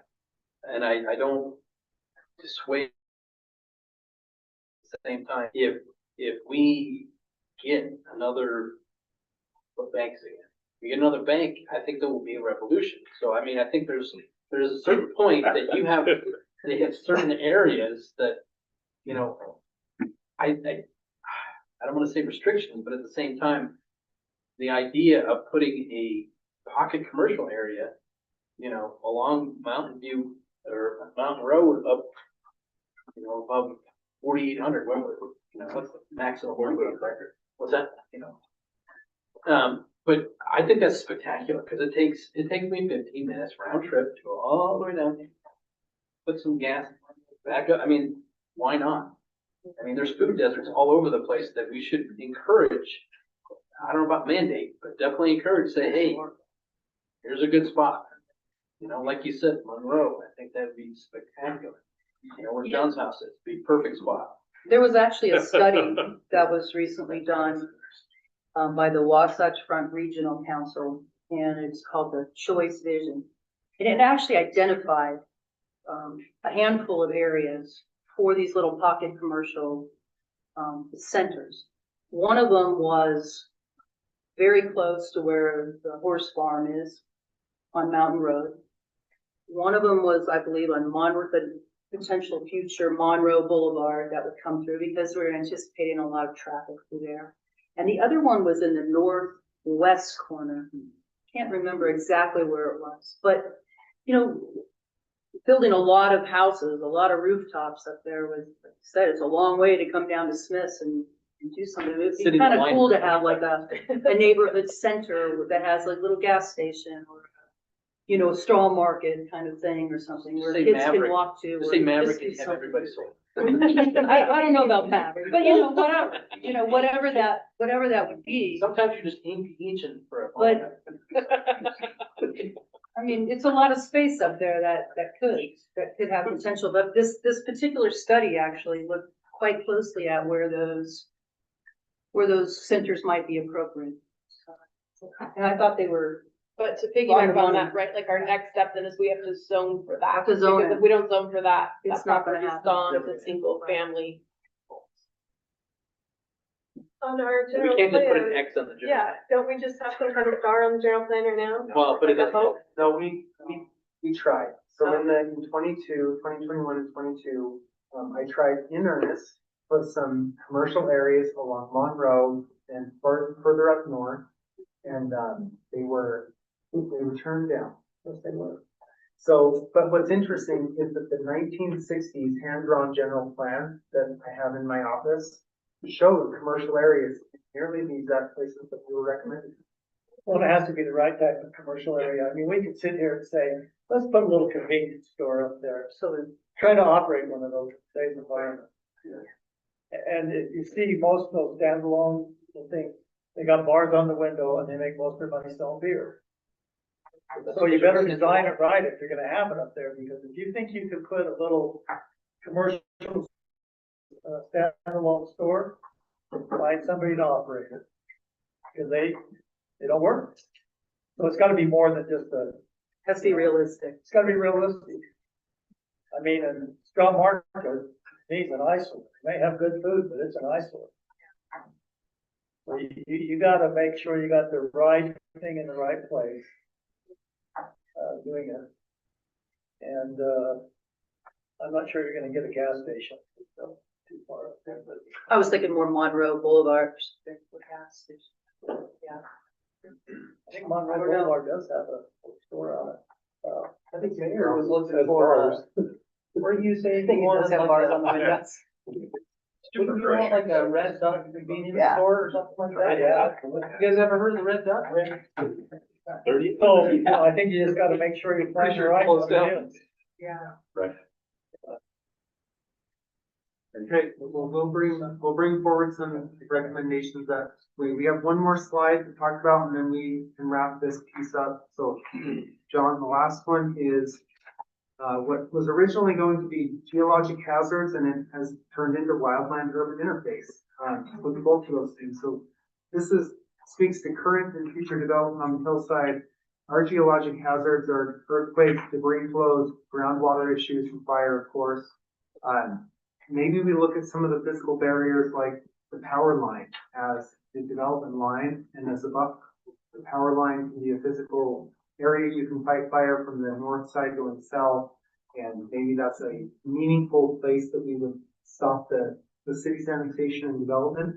We do have private property owners who have property north and east of the power line. There's a lot of Forest Service land there, but that would be one area that, I mean, it would be again a policy decision to strip away land use rights in those areas where right now we have them, but it may make sense.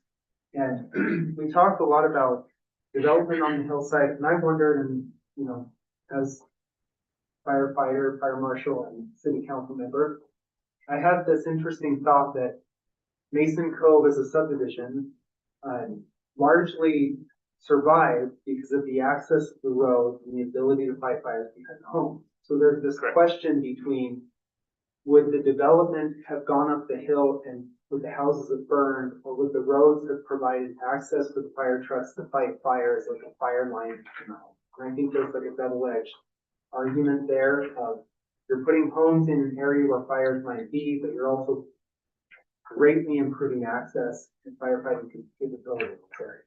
But these are, I mean, it's right top of mind, and this is your chance to talk about the fire for a few minutes before we move on with the night. But you know, what do you want to do? What policy decisions can be made or enhanced to effectively improve safety for current and future residents? And should there be a clearly defined boundary of development for the city based on geologic hazard? Yeah, so real quick. Pretty broad question. Yeah, without getting in too deep, haven't done all this research yet, but Mason Cove survived because behind the homes you had light fuels like grasses. So we can protect it and push the fire. If it would have gone towards the cove or somewhere where you have shrub oak, I don't think we would have protected them. You'd have the fire with that higher, yeah. Huh? Yeah. Well, yeah, the heat and everything else, we wouldn't have been able to protect it, even though we had engines in the cove, we wouldn't have been able to protect like Mason Cove. So as you go up the hillside, you got different fuel types. And this is where we need to start planning how do we protect in these different fuel types. I think what he's saying is there probably needs, because I think development on that hill is going to be minimal because people probably aren't going to be able to get house insurance. That's the fact. I'm just waiting for the insurance companies to say, oh, by the way, we're canceling your insurance at Mason Cove. Oh, and if you're above this, we're canceling your home, because they've done that. And they're not interested in providing homeowners insurance in high-risk areas because they've been, excuse the pun, burnt, so to speak. But I think what I've heard Councilmember Barker say is part of this plan, the general plan, there probably needs to be a fire station up there. And I think they've identified, you know, some property up there, but that ought to be in the plan. If we're going to develop further up that hill, then, you know, it'll be interesting to see if it can happen on its own, because by the job they try to get houses. I mean, that means Mountain Road needs to be a priority. Our priority. Well, how does it become our priority when we can't keep up the road that we've got? No, I'm just And the saying whole development is for the based upon- safety itself, Yeah, if we don't. but where's the have money that- gonna come from? I'm not saying we have the money, I'm saying it should be a priority. Well, if it's a But- priority, you gotta have the money to do it. If it's gonna be a priority, you can write all the priorities you want. Well, we already have some right-of-way funds that are going to help. We do, but roads, as you know, are expensive. What is that? Is it a 66-foot road or is it, what is the, It's 80. it's 80? So, you know, even when the developer does that, they're paying 66, we gotta pay 14. But if you wanna make it a priority, you gotta have a way to fund it. Okay. I mean, don't you? True, but I mean, if we're trying to save certain areas and because if people, insurance gets canceled just because we're inactive. I mean, that's fire life safety. And Yeah, that's, I don't think it's gonna be because we're inactive. I think, you know, we can mitigate, but I'm not sure on the hillside where the old brush is. But yeah, we can make it a priority, we just have to know how to fund it. That's my thought. Even if we had a fire station up there, isn't there some kind of boundary or line that's too far to build? Like above the power lines, I can't fathom building that. yeah, You'd have to ask the fire marshal that, but, I recall saying, I had that same thing, we should be developing past the power line. Right. But there was a big push to say, you know, you're taking property rights away. And you might not have a whole bunch of houses up there. But you might have some clustering, things like that. But that discussion took place, what, 4 or 5 years ago in a council meeting? Can't we blame it on safety, no? We can't blame it on safety. Doesn't Pleasant View have a pole patch above the power lines, Oh, yeah. for example? Yeah, So it's possible. I'm We've burned not saying it's we've burned recommended, their but house. it's possible. burned out So we don't, Yeah. that property is not in the city currently. It's in the annexation plan. And so if we said, well, we as a city are not gonna allow development past that point, you know, is there a risk that the property owner would say, okay, well, North Ogden's not gonna annex it into their city, so maybe we annex it to Pleasant View and run the road up the top, you know, I mean, I think there's more of a risk that they end up going with Weaver County and have it just have it unincorporated. unincorporated. So that is a true risk that if we don't. If we don't, then, quote then unquote we work have with no someone that control wants to build about up what there, is then developed. they, you know, they would have the benefit of all of our roads and infrastructure, and they could still technically have it be Weaver County. And I don't think that'd be positive for North Ogden. Because we have no control over what. Yeah, because we have no. And actually, that's what the developer threatened, if we don't give them what they want, it goes to county. But the county's got problems too, because they gotta get water, I mean, we don't have to get water, do we, John? I don't think you do, yeah. Or what culinary water?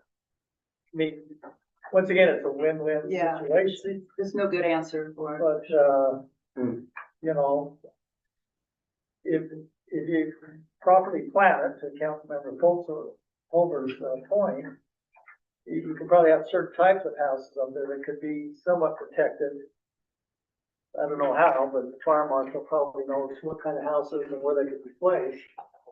Could be protected. Yeah, there are some places that, I mean, they just build a concrete house. Yeah. And it won't work. And I mean, that burn hazard moves farther up the mountain as we develop. So it's sort of, right, it becomes smaller and smaller as we develop higher and higher up the mountain, because technically at one point we were all in burn. Right? So, I mean, if that was developed, that would have never started, right? I mean, I'm just trying to process this. Yeah. What's that? Or it would have started further down because they were going off-road. Right, yeah, yeah. And there will always be, you know, people probably said in the 90s when certain homes continued to build to the north, kind of where your house is and a little bit to the north of there, people were probably saying, oh, those guys are fools. Don't you know about that fire in 1990? Because it was in that area. Right. So, yeah, it's just kind of The interesting to think about. mudslide, you know, what happened. Right, I think that's my point, is that just tends to shift higher and higher as we develop higher. And so, again, get ahead of it, but then when is it gonna develop? You know, I mean, I built my house 20 years ago and thought for sure that 1050 would be full by now. I don't have a solution, by the way. And we have, I mean, we've got a former engineer, a current city engineer, we're all sensitive to the fact that as we develop up there, there's several canyons. You don't really perceive it, the debris flow up there is really important. The avalanche, we have avalanches every year up there. So in thinking about the development of the marshes up the hill, I think John, you can pull the slope map up or Eric's overlay. We'll have significant safety, safety in place for those homes in some of those ways. So we can't protect, well, we don't even know where the fault line is in some cases. The alluvial fan has buried it, 100 feet deep. But we have knowledge about where the landslides and debris flows are, and then you build those great big catch basins that catch that debris that can track them out, protects the homes. And those are costs to be borne by the developer. This is an interesting map that our city engineer put together. The red line is the fire line, and the blue line are the water channels, creeks coming out of them. Right, John? Yeah, it, maybe in my zooming, it looked right earlier, but you can see it shifted. So this blue line here should go right down the center of this canyon. So it's shifted in my computer and the wackiness that's going on. But yeah, well, it's just like this line is definitely off. It should be down this canyon. But you can see there's all of these drainages that bring water and potential debris into areas where homes can be built or are currently built.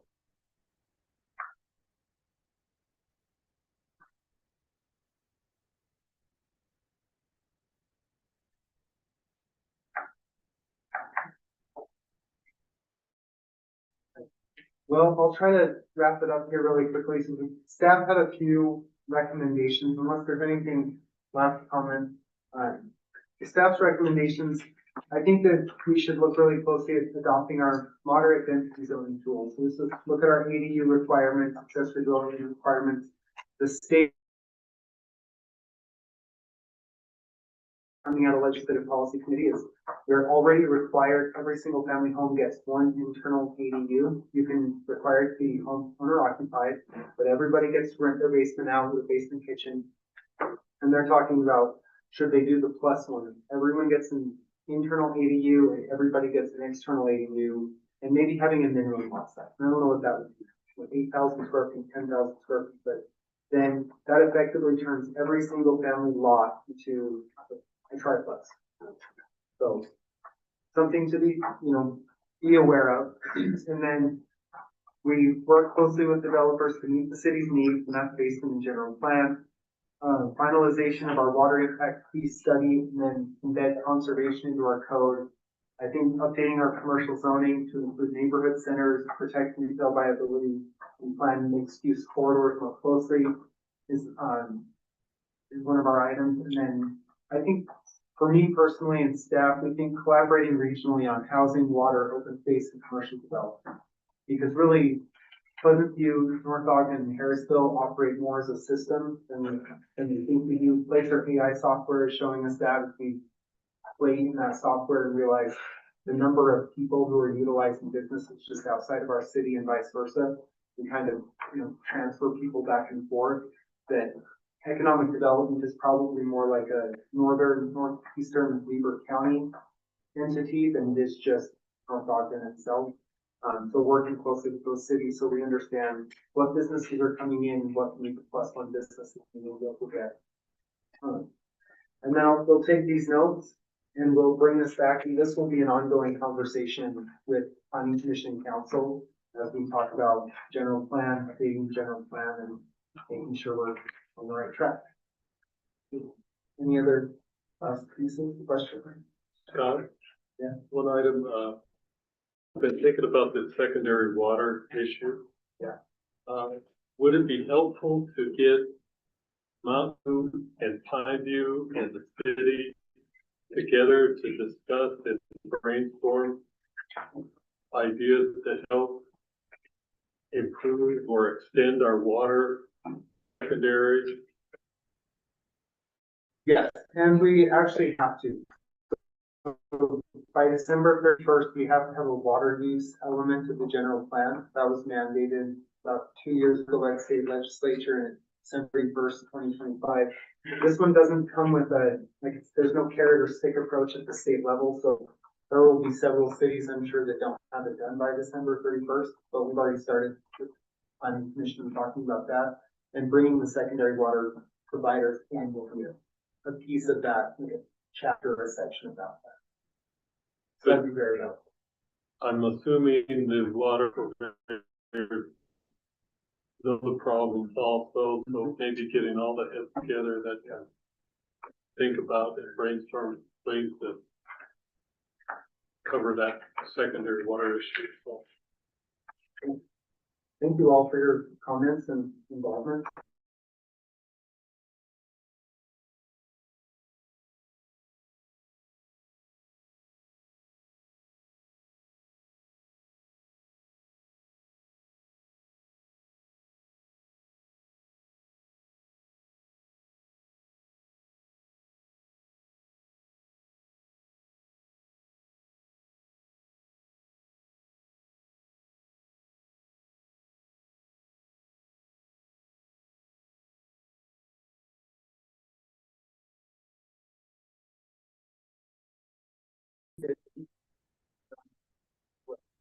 It's the Knudsen property. It runs north-south. Just to the west of it is a water reservoir, and property that, in that general vicinity is an area where a fire station has been contemplated. And it also connects directly to Jordan Park, which is kind of interesting. It's like the cornerstone of all things. So D.R. Horton's proposal was, let's look at this 30-acre parcel. It's in the HP3 zoning district, which is a highly geologic sensitive zoning district that requires 2 acres per single household.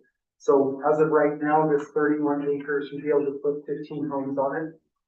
And they would like to consider with the council and get kind of like a thumb in the wind or some ideas or direction on if this is even plausible, but clustering the development on the southern portion of the property and working with geologic folks to see if the area of Knudsen's land, which kind of like right here, if this area is more like the R110 and HP1 than it is like the HP3. So you look at potentially a rezone and a clustering of development, because by doing the rezone, it drives, increases the density, and increases the total number of rooftops you get, but you would get a significant conservation of the northern portion of the property, which is scrub oak.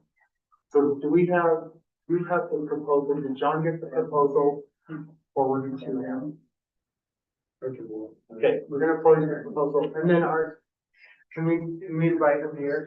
Yep. Can we invite our representative out to introduce the project? We're just having a discussion on, do they have water? How's the secondary water look? I was talking to Kevin, currently there's no water on the property. So that is something we definitely would explore.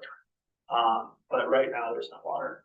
So Preston, if you wanna come over and join us at the table.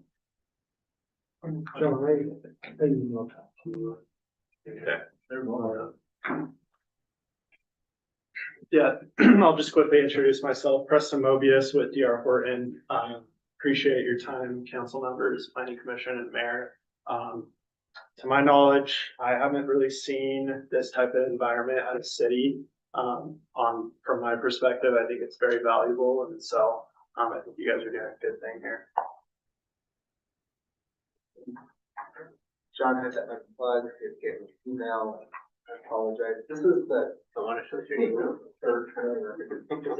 60,000. Just something coming at 3. They come in 3. Yeah. So the number doesn't get You're allowed 0 more. and so it's almost. Midnight. No hard stop time. That is 8:15. I like the 15. One, that's the next one. Okay, thank you, John. So this is a concept, we've seen a few concepts here on the property. This is the most recent one. So this is 1050.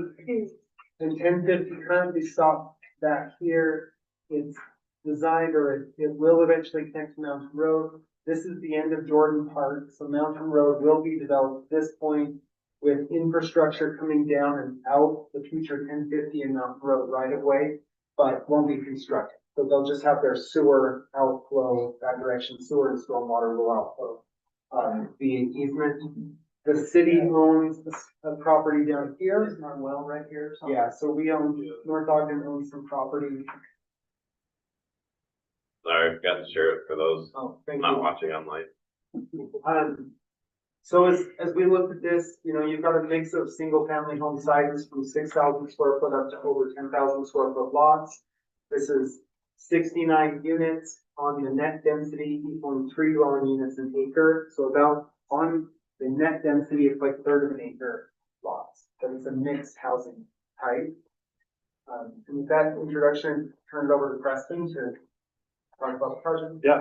Yeah, thanks, Scott. So unfortunately today, Mr. Knudsen was unable to be at the meeting, but, you know, where we're currently at right now, we wanted to present something to start a conversation. By no means is this final, or it can't change. Really, we approached Mr. Knudsen about a year ago. He has some other holdings that we're discussing on as well. Looking at this property, trying to get a good idea of what would be a good fit here. Obviously, to Scott's point, it's currently zoned HP3, which is the 2 acre lots. You know, heard a lot of discussion tonight about the hillside, what the development looks like, pricing. In our opinion, providing a multiple product type, although it's all single family detached, the different lot sizes, we're looking at probably 3 to 4 different price points in this community. We're clustering the development down towards the south more. You know, what we're proposing here is about a 10 acre open space city park, preserving the trails. We'd like to discuss that with you know, the decision makers a little bit more on exactly what that looks like of what we're providing there. But that will be dedicated city land. Obviously we have, I think Scott mentioned it briefly, there's a trailhead, I believe, just on the southwest corner. We know there's existing trails up on the northern end. We'd like to preserve those. If that's improving the trailhead or having the access to the trailhead go through the community, we can look at that as well, up to the northern end. I think those are the main points. I think the discussion today is mainly feedback on the lot sizes, the density, and the open space. What type of house are you looking for that? 6 to 8,000 square foot proposed? Like square footage size? Yeah, like what type of home? We haven't full product types. Essentially, once we do kind of our CMA market analysis, we haven't physically dedicated certain floor plans to those lot sizes right now. But I can get you information on, you know, what that would look like based off the lot size. And from a staff standpoint, that the western line of the Knudsen property is the hard boundary between HP 2 and HP 3. So HP 2 is 12,500 square foot lot, and HP 3, which swings around the rest of the hillside on the east side of the mountain, is all 2 acre zone. And a lot of that is just the unknowns geologically with the alluvial band, the depth of the fault line, and not really knowing. So for us, one of the big lifts for DR Horton and for any developer on this property will be the geologic work to show what is or is not feasible in this particular area.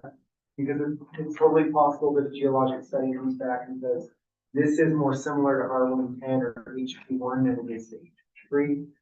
But it's because we have a large swath of land only 3. And then it would come back to planning commission to account for a reason. At which time we'd be able to negotiate a number of things: open space, trailhead, trail connectivity, bunch of them. Well, what zones of buses? It seems like we have something when we zone that is Gotta be, Yeah, so to the west is HP2, that's what Jordan Park is developing, it's right. 12,500 square foot lots. And then to the south, it's, R110 and a little bit of HP1, but R110, 10,000 square foot lots per acre. And then everything to the east is all that HP2. Except for there's a little snippet of property up on the mountain road that one, this little cul-de-sac, little developed. So you think this meets the requirements that I just don't. similar, Well, I- similar to a budding zone, but it seems like we always have that discussion. Yeah, it would be similar to a budding zone, it'd be a little different because it's mixed housing type, but it wouldn't, the net density wouldn't be so far greater. It just would be, some lots are smaller, some lots are bigger. But I can't answer the question on what, physically on the ground, whether it is or isn't more geologically similar to one zone. We should hold that hard line at 2 acres. Okay.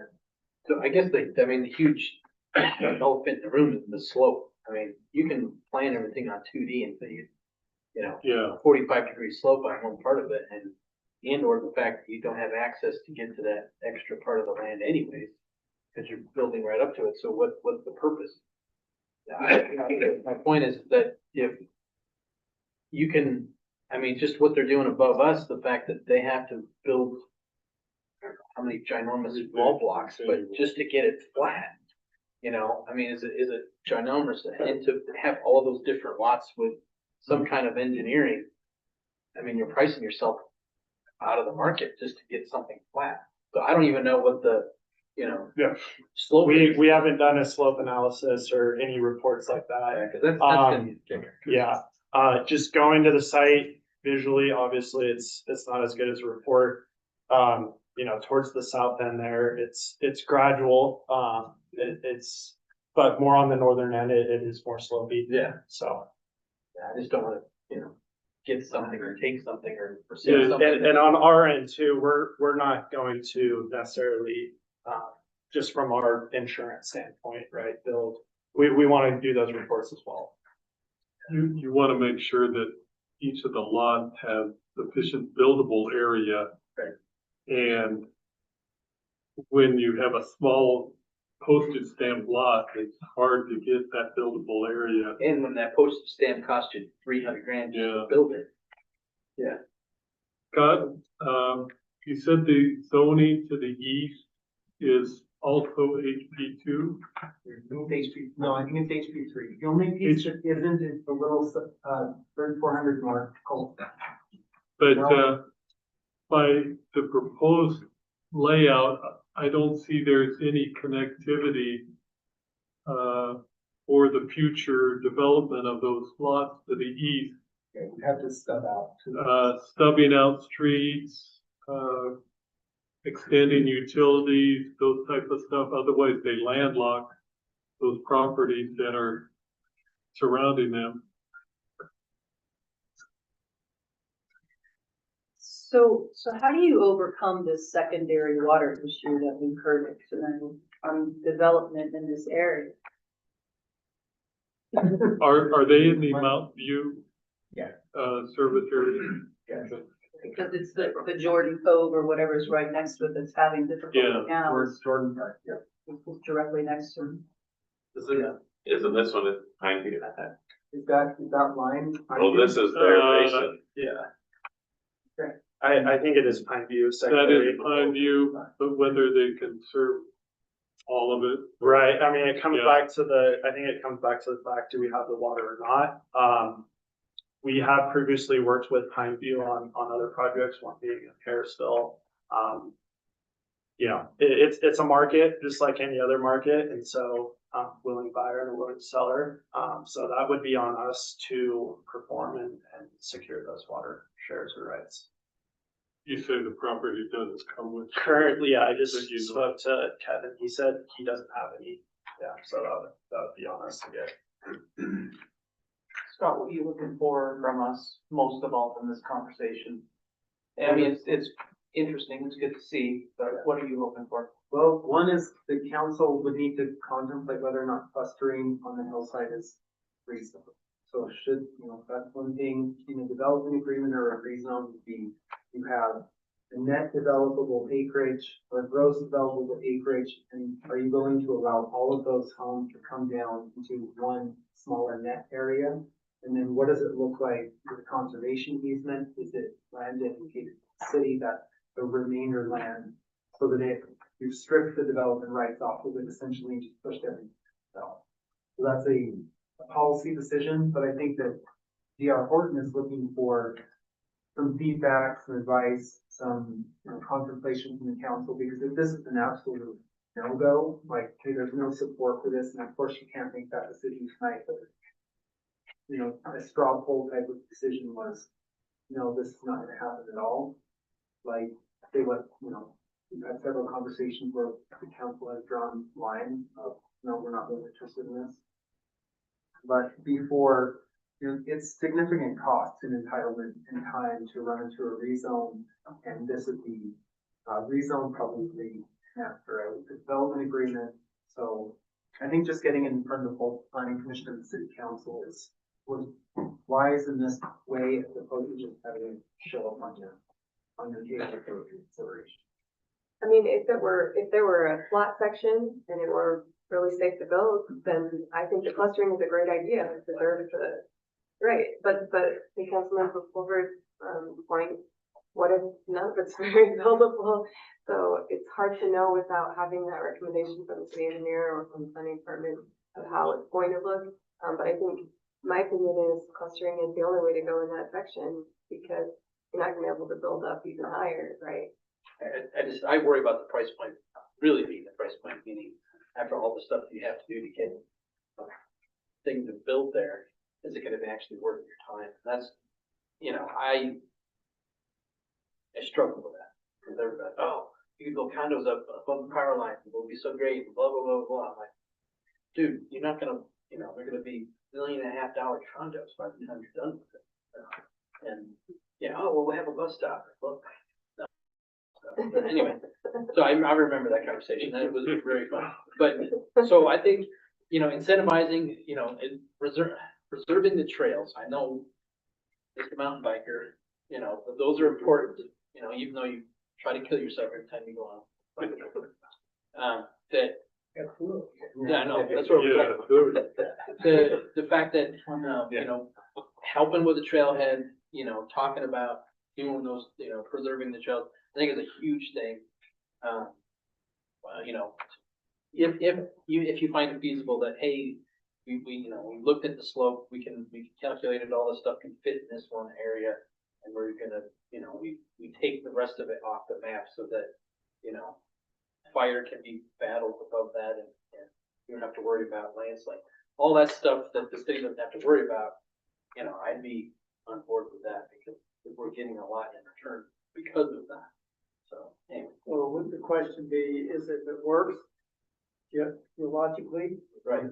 Yeah. we'd be interested in Yes. looking at clustering. Yes. Aren't we building the cove again? I mean, remember we talked about access to the cove, and there's only one access point here, and it's up 1050. So we're putting 70 houses there with one access point. So this one would connect to Mountain Road, and Mountain Road would get you Yeah, but west out of it. still in that bottom piece, so you still cluster in that intersection where Mountain Road meets 1050. Right, and that becomes your only access point. I thought you had next to it. Eventually. Yeah. And One way out. kind of like I said in the beginning, obviously this is not set in stone. Yeah. I have not seen the adjacent project, the Jordan Park project. I don't know if there's any existing connectivity that's not Mountain Road into this proposal. That's definitely an avenue. That access point is more so for the reservoir right there, to access that maintenance wise. Commissioner Gardner, you talked about the east access. We definitely can look at, providing that as well, a stub road to the east. So it'd be interesting to look at the Jordan Park to know what is existing there, if there is any access points available. Other than that, you're kind of just stubbing roads east and west and north. Obviously, one of the benefits is this is one more piece of the Mountain Road puzzle getting put together, which will eventually help towards this, issue that we have with potential fires in the future. So it's helping because it's more, you know, 100-ish or however hundreds of feet of mountain road being built. So that's good. I guess the only hesitation might be from some residents in the neighborhood that the lots are, even though there's this give and take where you're getting the open space, those lots are significantly smaller than the lots in the adjacent neighborhoods. So there could be a little bit of pushback there, but I think overall it's definitely worth exploring. But I could see some neighbors coming to some meetings in the future being skeptical or upset that the lots are substantially smaller than their lots, just not as matching up. Yeah. But if we explain to them what they get out of it, where there's going to be that open space, maybe they won't be as upset about it. Right. So I think that's the key philosophically. You know, is the council willing to stand up and do these type of things in the face of, you know, or are we gonna do what we did with training homes? Because nobody wants smaller lots and smaller lots. Is it not in my backyard? They don't want it in my backyard. I mean, that's why the state keeps saying, well, we'll take zoning from you. Their whole basis is, well, then you have to take the heat. And you just gotta be willing to take the heat. But I was asking Scott, I mean, you do have to get an approved subdivision. You have to have 2 ingress and egress, right? Yeah, for over 30 homes. For over 30, up to, Or we sprinkle. There's options. or you sprinkle them all, make them more affordable. There's options. Yeah. But you gotta have the water to sprinkle. One thing I really liked about the newer Northview Estates phases is the way that the walls are built. We've had a lot of problems in the previous phases that the water doesn't flow properly from property to property, and the swales weren't properly built. So I would just give you that feedback just now, put it in your notes maybe that if you can build walls, engineer them in a nice way, that water is going to flow throughout the neighborhood in a good way, that would be a huge win. Because we've had some properties building up the mountain that water, especially with this large rain event that we had a week ago, there was problems with water going everywhere. So that's something to hopefully consider. Cody, you can come and put pressure on the council to your neighborhood. Yeah, can I come back to the lot sizes again? So the abutting neighborhoods are twice the lot sizes, is that right? That's quite a bit different. I think Councilman Galvis is right, that you're gonna get quite a bit of. The abutting lot sizes will be the same back in Sylvia. Yeah, that's true. Yeah. Ones that back the. bordering? Backs up to. Okay. Bordering are the same. Okay. When they get up to the top of their. Preston, what's the name of the subdivision in Lehigh or Utah County that has a similar design to this? Yeah, so, Inverness, it's called, on Timpanogos Highway. Yeah. Near the Micron and Texas Instruments site right there. Yeah, so Is that like Inverness INVERNAS, something like that? Yes. or- Yeah. Like, And it's really interesting to look at, and it comes back to that Google it later. conversation about, there are people who live up on the hill who might have a large home on a large lot, still want to stay on the hill because they want to be near their community and their services they like and areas they like to walk, but might want to buy a smaller lot with a similarly appointed home and like downsize, but move a quarter-mile east or north. And so housing variety, again, personally, I guess, planning department, but personally, I think housing variety all over the city, including north, makes a lot of sense because it allows people to move up and down the chain of the economic housing market and still stay in there somewhere. Would your development, do just the subdivision or building the homes also? Yeah, so we don't know exactly yet on the development side, but on the vertical side, the home building side, yes. Yeah. And, obviously DR Horton hasn't built I don't believe in North Ogden City. We're a national home builder, largest in Utah and the country. I'm not gonna commit to any pricing or anything, but I can tell you just from our business plan, typically we're first-time home buyers. We're pretty aggressive on that market standpoint, so. I'm just looking at the size of the home and footprint and things. Right. You guys are building the ones that right on Harrisville out in Washington, right? Correct, yeah, Dixon Creek. Dixon Creek. Yeah, that's a town hall project. It looked good in HUD. There's some that are kind of goofy, but Yeah, and, we can get kind of the square footage footprints of, the different lot ranges, elevations. Kind of get you guys a feel of what you're looking at. Was the planning commission thinking? I think that the idea of clustering density on that south end could be really interesting. I do wonder, like, if the city's actually getting anything good in exchange on that north end of the property, because I mean, we talked, there could be major geological issues, et cetera. It might just be conservation. I think I've been pretty vocal. I'm very big mixed use type, and I don't mean necessarily apartments, but this idea that, we can have different types of housing. Like personally, I would like to move into something with a smaller yard eventually, right? So anyway, I personally think this could be interesting, but it will be good to see if the city's getting something viable in return for that increase of density. Yeah, some things about clustering also, the amount of infrastructure that put in to support those number of homes generally is decreased when you do clustering. I'm not sure if this plan accomplishes all of that, but smaller amount of roads, smaller lengths of pipes, different things like that to accomplish the clustering. Correct. Preston, do you need any other feedback or advice or?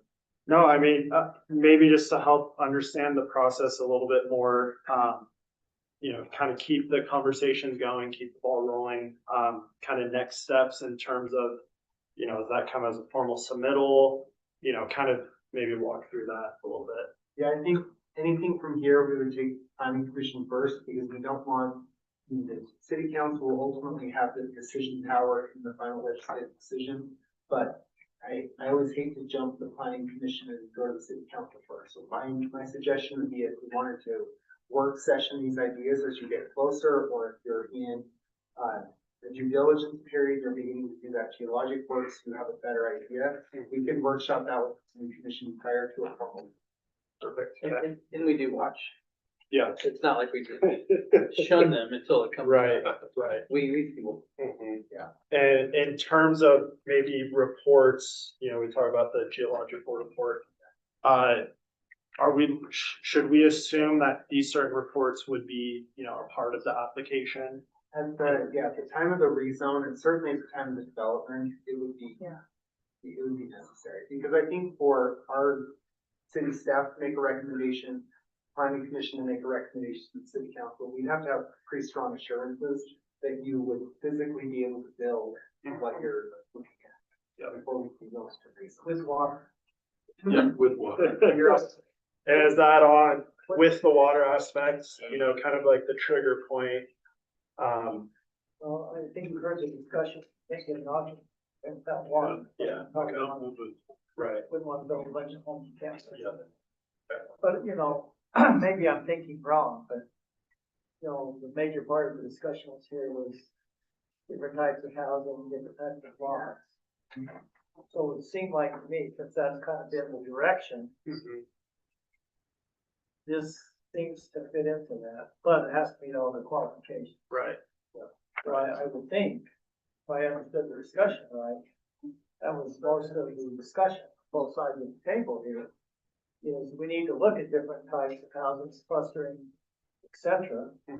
So it would seem like, unless we're contradictory to our main discussion, that this is something that council would consider based upon meeting tough things, geological, water, et cetera. Yeah.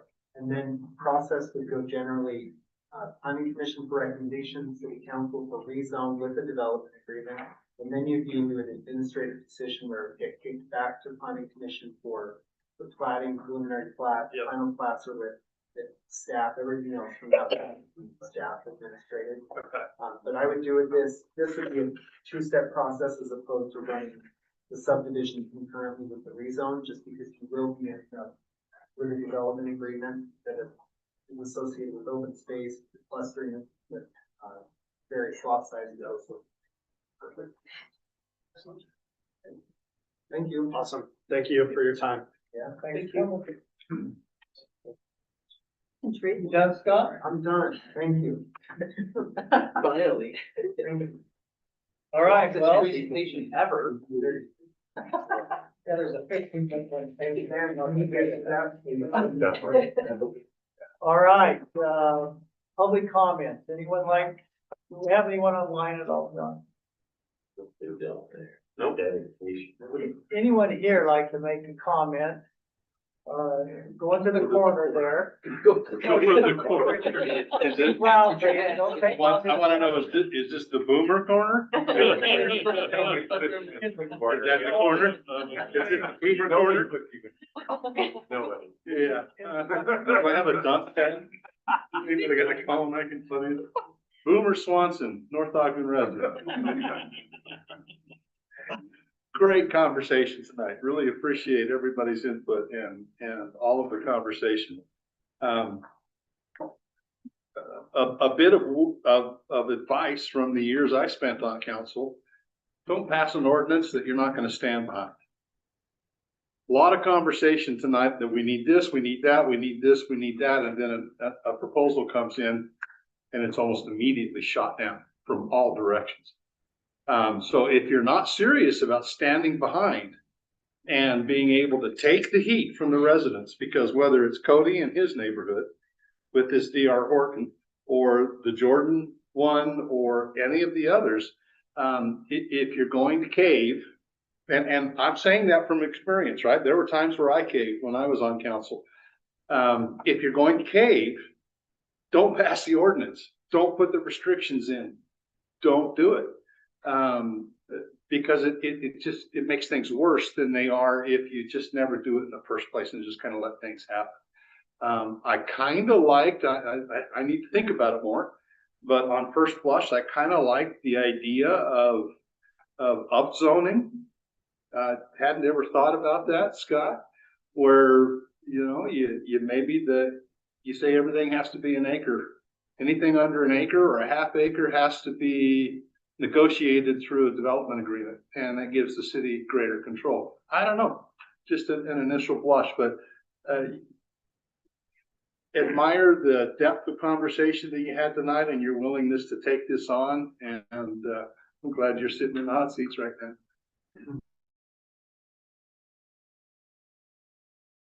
Stuck in my mind. Do I go back to the boomer? Maybe.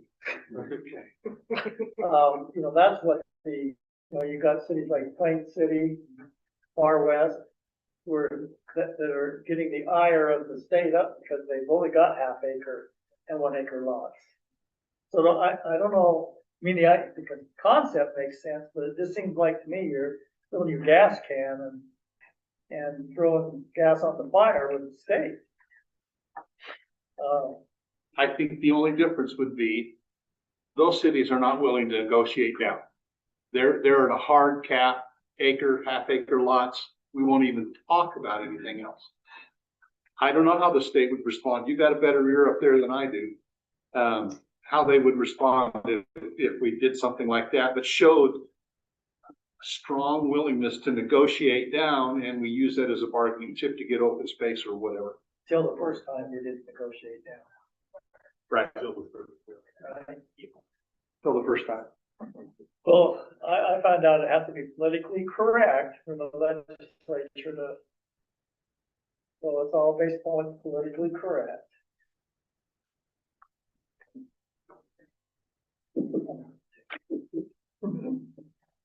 Anything else? Anyone else like to comment this evening? Any comments from the planning commission? Happy to hear it. Thank you for all your support, open conversation, I appreciate it. Council? Comment? Well, since we have the planning commission here, just wanna let you guys know, I really always listen to the meetings, I always listen to your ideas and feedback. If there's ever a decision that goes slightly different than what you guys recommended, I apologize, but we always do take, things into consideration. So I hope you never feel like we made this recommendation and it didn't go the way that we had suggested. That I feel like that is hopefully more few and far between, and that we can, take your ideas into consideration most of the time. So I appreciate you guys. I had a thought about the rain event that happened recently. It seems like some of the major problem that we have is the undeveloped lots. The undeveloped lots are usually the culprit to water streaming down into someone's property. And I don't know the solution, but I feel like that's something that we need to address because it's either a house that has been built and hasn't put their landscaping in within the 12 months or 18 months that they're supposed to have it in. Or it might be a lot that's just been forever vacant but has never been cared for, and water's just streaming down into someone else's property. I know water is kind of hard to get perfect, and with the rain event that we had, it was kind of somewhat historic, but I just can't help but think that some of these issues could have been resolved from a home that was properly landscaped within the time that the city has asked. And I know we are stretched thin with our code enforcement and all that, but I just wanted to get that out in front of everyone that I truly think that's a really big part of the problem is once you get grass installed in your backyard, it sucks up all of that water and it prevents a lot of the issues that might happen. So, anyways, just food for thought. Yeah, I learned something from John. So I was worried about my water running on my neighbor's lot. He says, "Oh, that's not your responsibility to retain the water. It's theirs to keep it off." Is that what you told me? Yeah, Utah is a common enemy state. Water is an enemy. As long as you're not specifically directing it onto your neighbors, then it's their job to protect themselves. Yeah, so I just quit worrying about it. Mr. Culver, did you have? So, well, one last thing, I'm hoping that the planning commission can be let off the leash, so to speak, and go to plan. I mean, Oh, God. to be honest, it's one of those things that I see them, reactive a lot, and it worries me that they don't get the chance to plan. I don't know if that's something that is policy or staff or something, but I would love to get them doing planning. That's a good point. We actually had that conversation, I think, previously, that we wanted to didn't we have this? That we wanted them to spend their time planning, not getting into the weeds. So any ideas you have to help us do that, I think, or any ideas you have that we could take those things that I are think preventing we've, people. we've had a lot of discussions and a lot of ideas. Some of them we've actually shared among these conversations. I think what we're finding though is there's a lot of theories and concepts out there, but we don't really have sometimes the mechanism in place to do it unless we start impacting some property rights of people, or we have some mechanism in place that says when and if this becomes available, here would be our intended plan. I feel like there's a big gap between, okay, we want this section to be commercial. Well, it isn't now. Somebody owns that property. So we can either try to rezone it now, or we could just say when and if it becomes available, here would be the long-term plan to do this. I feel like we don't have that mechanism in place to do that. Well, and additionally, it's, Go do it. yeah, it's the agenda items. So unless we do it during our public comment, the agenda doesn't allow us to plan, is my perspective. The agenda is here are these items that come forward that we have to approve, but we don't have one that's like, hey, let's open up the general plan and do some planning. So we've asked, we did have a very, very short agenda recently where that session wasn't added to do a work session. and this is not meant as any kind of criticism to staff, I know they work very, very hard. I do think though, like we need, the mechanism is also just, it's on the agenda that we're going to actually do some forward planning. We need that. So Nessa, let me ask this question. Who do you feel is responsible for the agenda to plan? That's a great question. I'm not sure. I can take from my perspective, right or wrong. He's a support. The chair with input from the commission sets the agenda. Now, it might be historically that Scott sets that, and I think it's good to have his input. But unless the council disagrees strongly, I think that agenda, there are certain things that have to be moved through, and it's nice to have Scott do that. But don't feel like you can't set the agenda. I mean, we rely on staff a lot for our agenda, but John fully knows that the council wants, they basically can set the agenda. And I would say that the same with you guys. Does that make sense? Is that okay? I mean, I guess I feel we can set all kinds of things on the agenda like we did tonight, but the reality is we can talk it to death. But if we have no way to implement anything, well, let's just talk. That's my point. There's two things I think always come into play. One is, what is the council's take on property rights? It's always been a pretty strong property rights group. That, hey, it's their property, as long as they're within the playing field, and we're not gonna scrunch down on them. That may change with council to council, mayor to mayor. But I think that has. The other thing, I apologize to council member over the way arguing with the population committee, it was frustrating, but, yeah, you can have all the great ideas in the world, but how are you gonna pay for it? That's it. Right? And there's a reality. But there's a way if we plan far enough in advance. I do agree. And, I guess maybe the biggest thing is to talk about building that mechanism where we can put something in a plan for when and if a piece of property or stretch of road or whatever becomes available. Because I feel strongly about protecting people's property rights as well. So I'm not a big rezone in somebody's property without their knowledge or permission for some future use. But I think there has to be some way that we can put it in our intended plan for that property, when and if it becomes.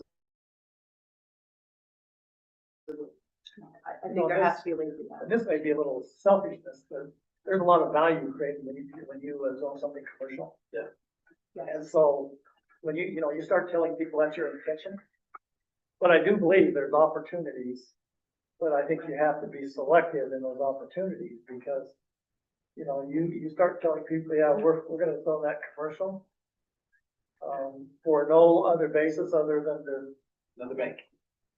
It's on Washington Boulevard. Yeah. So, and there are some houses there that need to go into commercial. But those are the two things I always say is, how you gonna pay? I got this with the council. And how you gonna pay for it?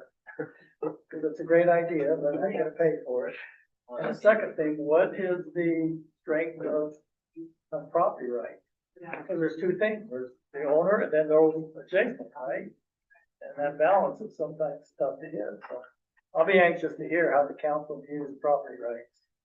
I think that'd be a nice thing for us to digest and at some point in time talk about.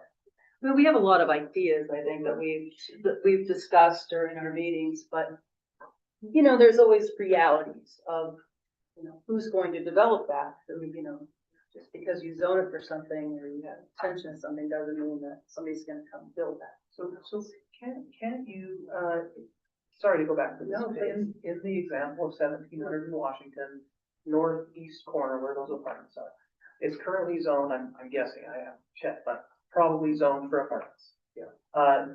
Can't you indicate that it's zoned for apartments or commercial? So you're not taking away that landowner's property rights, because if somebody comes down the road and says, I want to topple down the apartments and build new, then they do that. But if somebody comes down later and says they take down the apartments, put it in commercial, then you're not taking away any rights from anyone. But I think, So- so that's I think what we're trying to, the general plan is the intent, and if everybody gets hit by a bus tomorrow, I'm just saying, wow, then you have to have, what is the intent of what we wanted to do? That it should be in the general plan. If it's not, if the intent is not in the general plan, just say either or is fine.